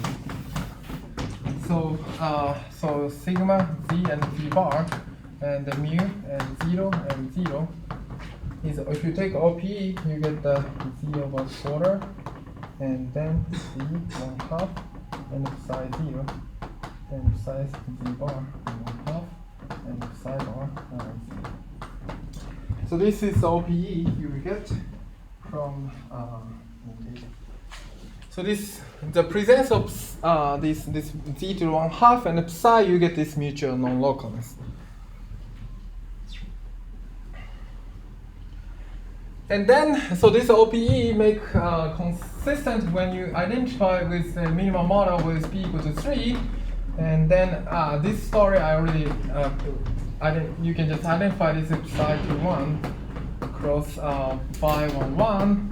And then anti-homologue sector can be understood as, I think this is C.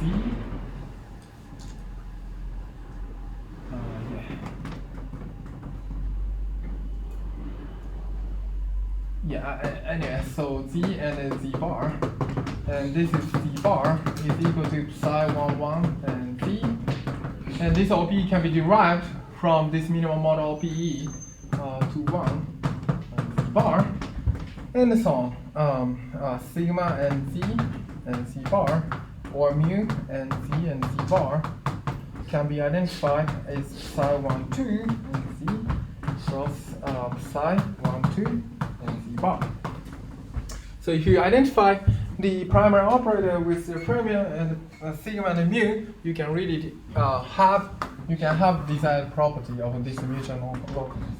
And in this correlation function, you can compute by usual like Boltzmann weight can be really derived this minimal model. P equals 3. So this is what I tried to compare last time. So last time I just just write down this order space mu of 0 appear, and there is a branch cut sigma of z, sigma of z appear, and if you rotate, you get the minus sign. This is non-local, just ad hoc way, and this is due to fermion. But hopefully, from this Onsager's work, you have to also introduce the fermion to describe, to diagonalize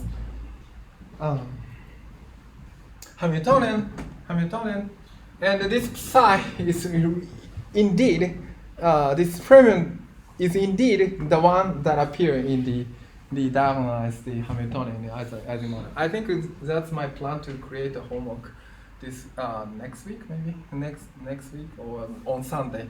I try to connect this psi with the fermion that appear to diagonalize Hamiltonian of the quantum Ising model. So they're really related. This psi and then that one is really related.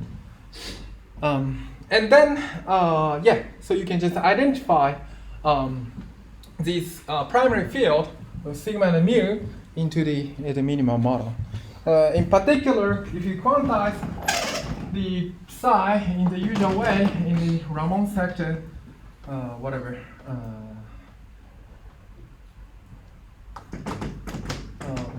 this is minus r minus 1/2 br.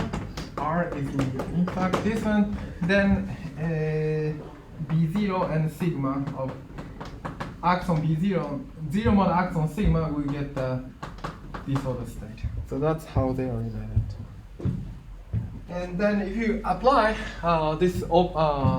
if you identify this fermion and also spin operator and the disorder operator in this way, then you can have the desired OPE and the correlation function. You can really match between minimal model and then this statistical model. That's what you can do. And as I already showed last time, the partition function of the minimal model of P equal to 3 on torus is equal to partition function of free fermion. Free fermion. So that's I introduced last time. Okay, so I think that's how I should introduce Ising model last time.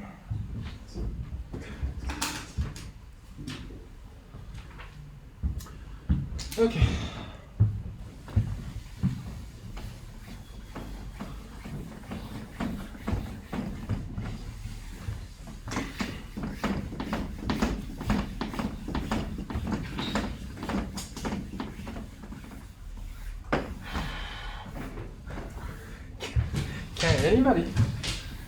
Can anybody write up my today's lecture in LaTeX.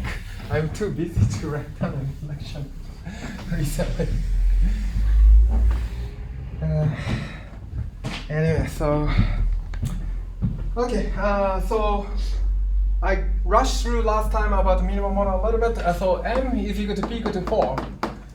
I call it the criticalizing model. Criticalizing model. And this one, you just include some, it's a variant Ising model. And the Hamiltonian I have written down last time. But the important thing is that this is indeed, it actually becomes supersymmetric. Important.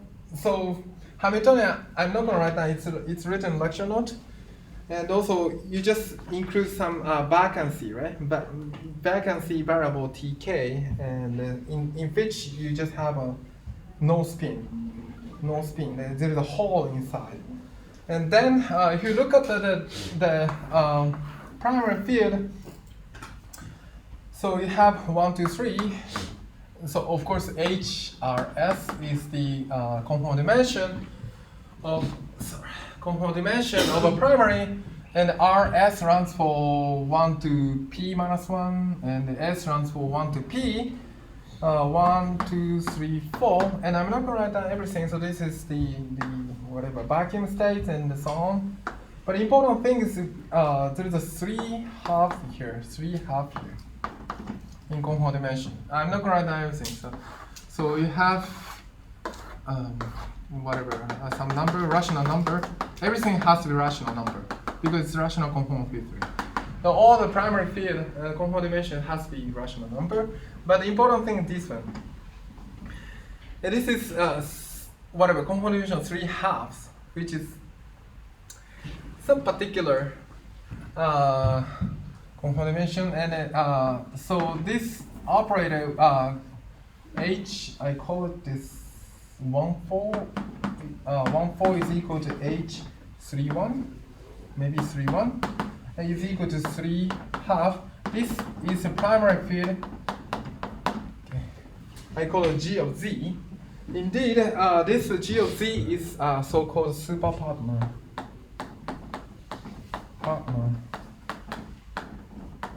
of stress energy energy momentum tensor. G of Z.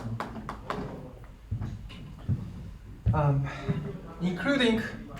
So if you compute it, the OPE, T of Z and G of W and so on, T of Z and this is bilateral algebra, T of W and G of Z and G of W.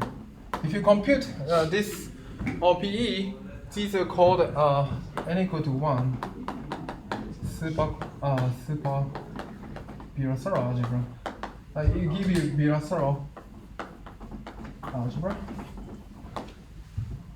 So somehow, even though the minimum model is just you start with the representation theory of bilateral algebra, somehow when p equal to 4, it becomes the supersymmetric, and so this G is somehow fermionic object. As you can easily see, it's the half dimension, right? So you know that the psi is the conformal dimension is 1/2, whereas the free boson is equal to 1. And if you include them together, you can have a supersymmetric conformal field theory. Actually, that is very important in the string theory. Actually, so to describe superstring, you need to include both the worldsheet theory psi and finite psi. They're super partner. Their dimensions differ by 1/2. On the other hand, we know the conformal dimension T is 2, right? Conformal dimension 2. G is 3/2. So they are super partner, actually. It's a fermionic object. And it becomes this supersymmetric. Even though you start with some representation of the bilateral algebra, somehow p equal to 4, you can have the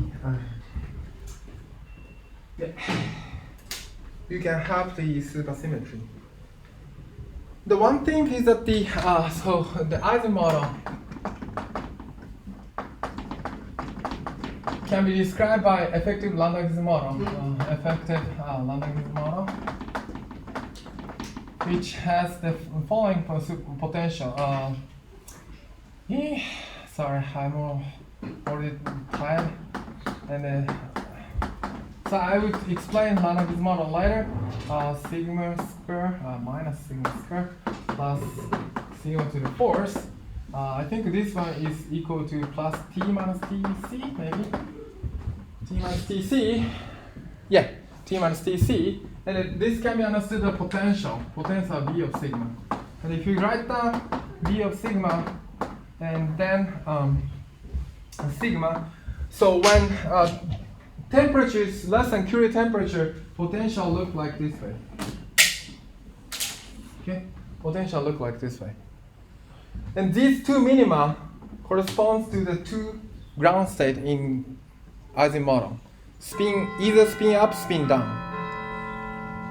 And we know that magnetization and the temperature T can be written like this way, right? So in the first lecture I have written like this, magnetization. And this is ground state, one ground state and the other ground state. Spin up or spin down. Okay? So this is two. You have a two critical point. The ground state. And indeed, if you have m general P, so I will explain later. The potential will modify. You have a P vacuum, the potential have there's a Z2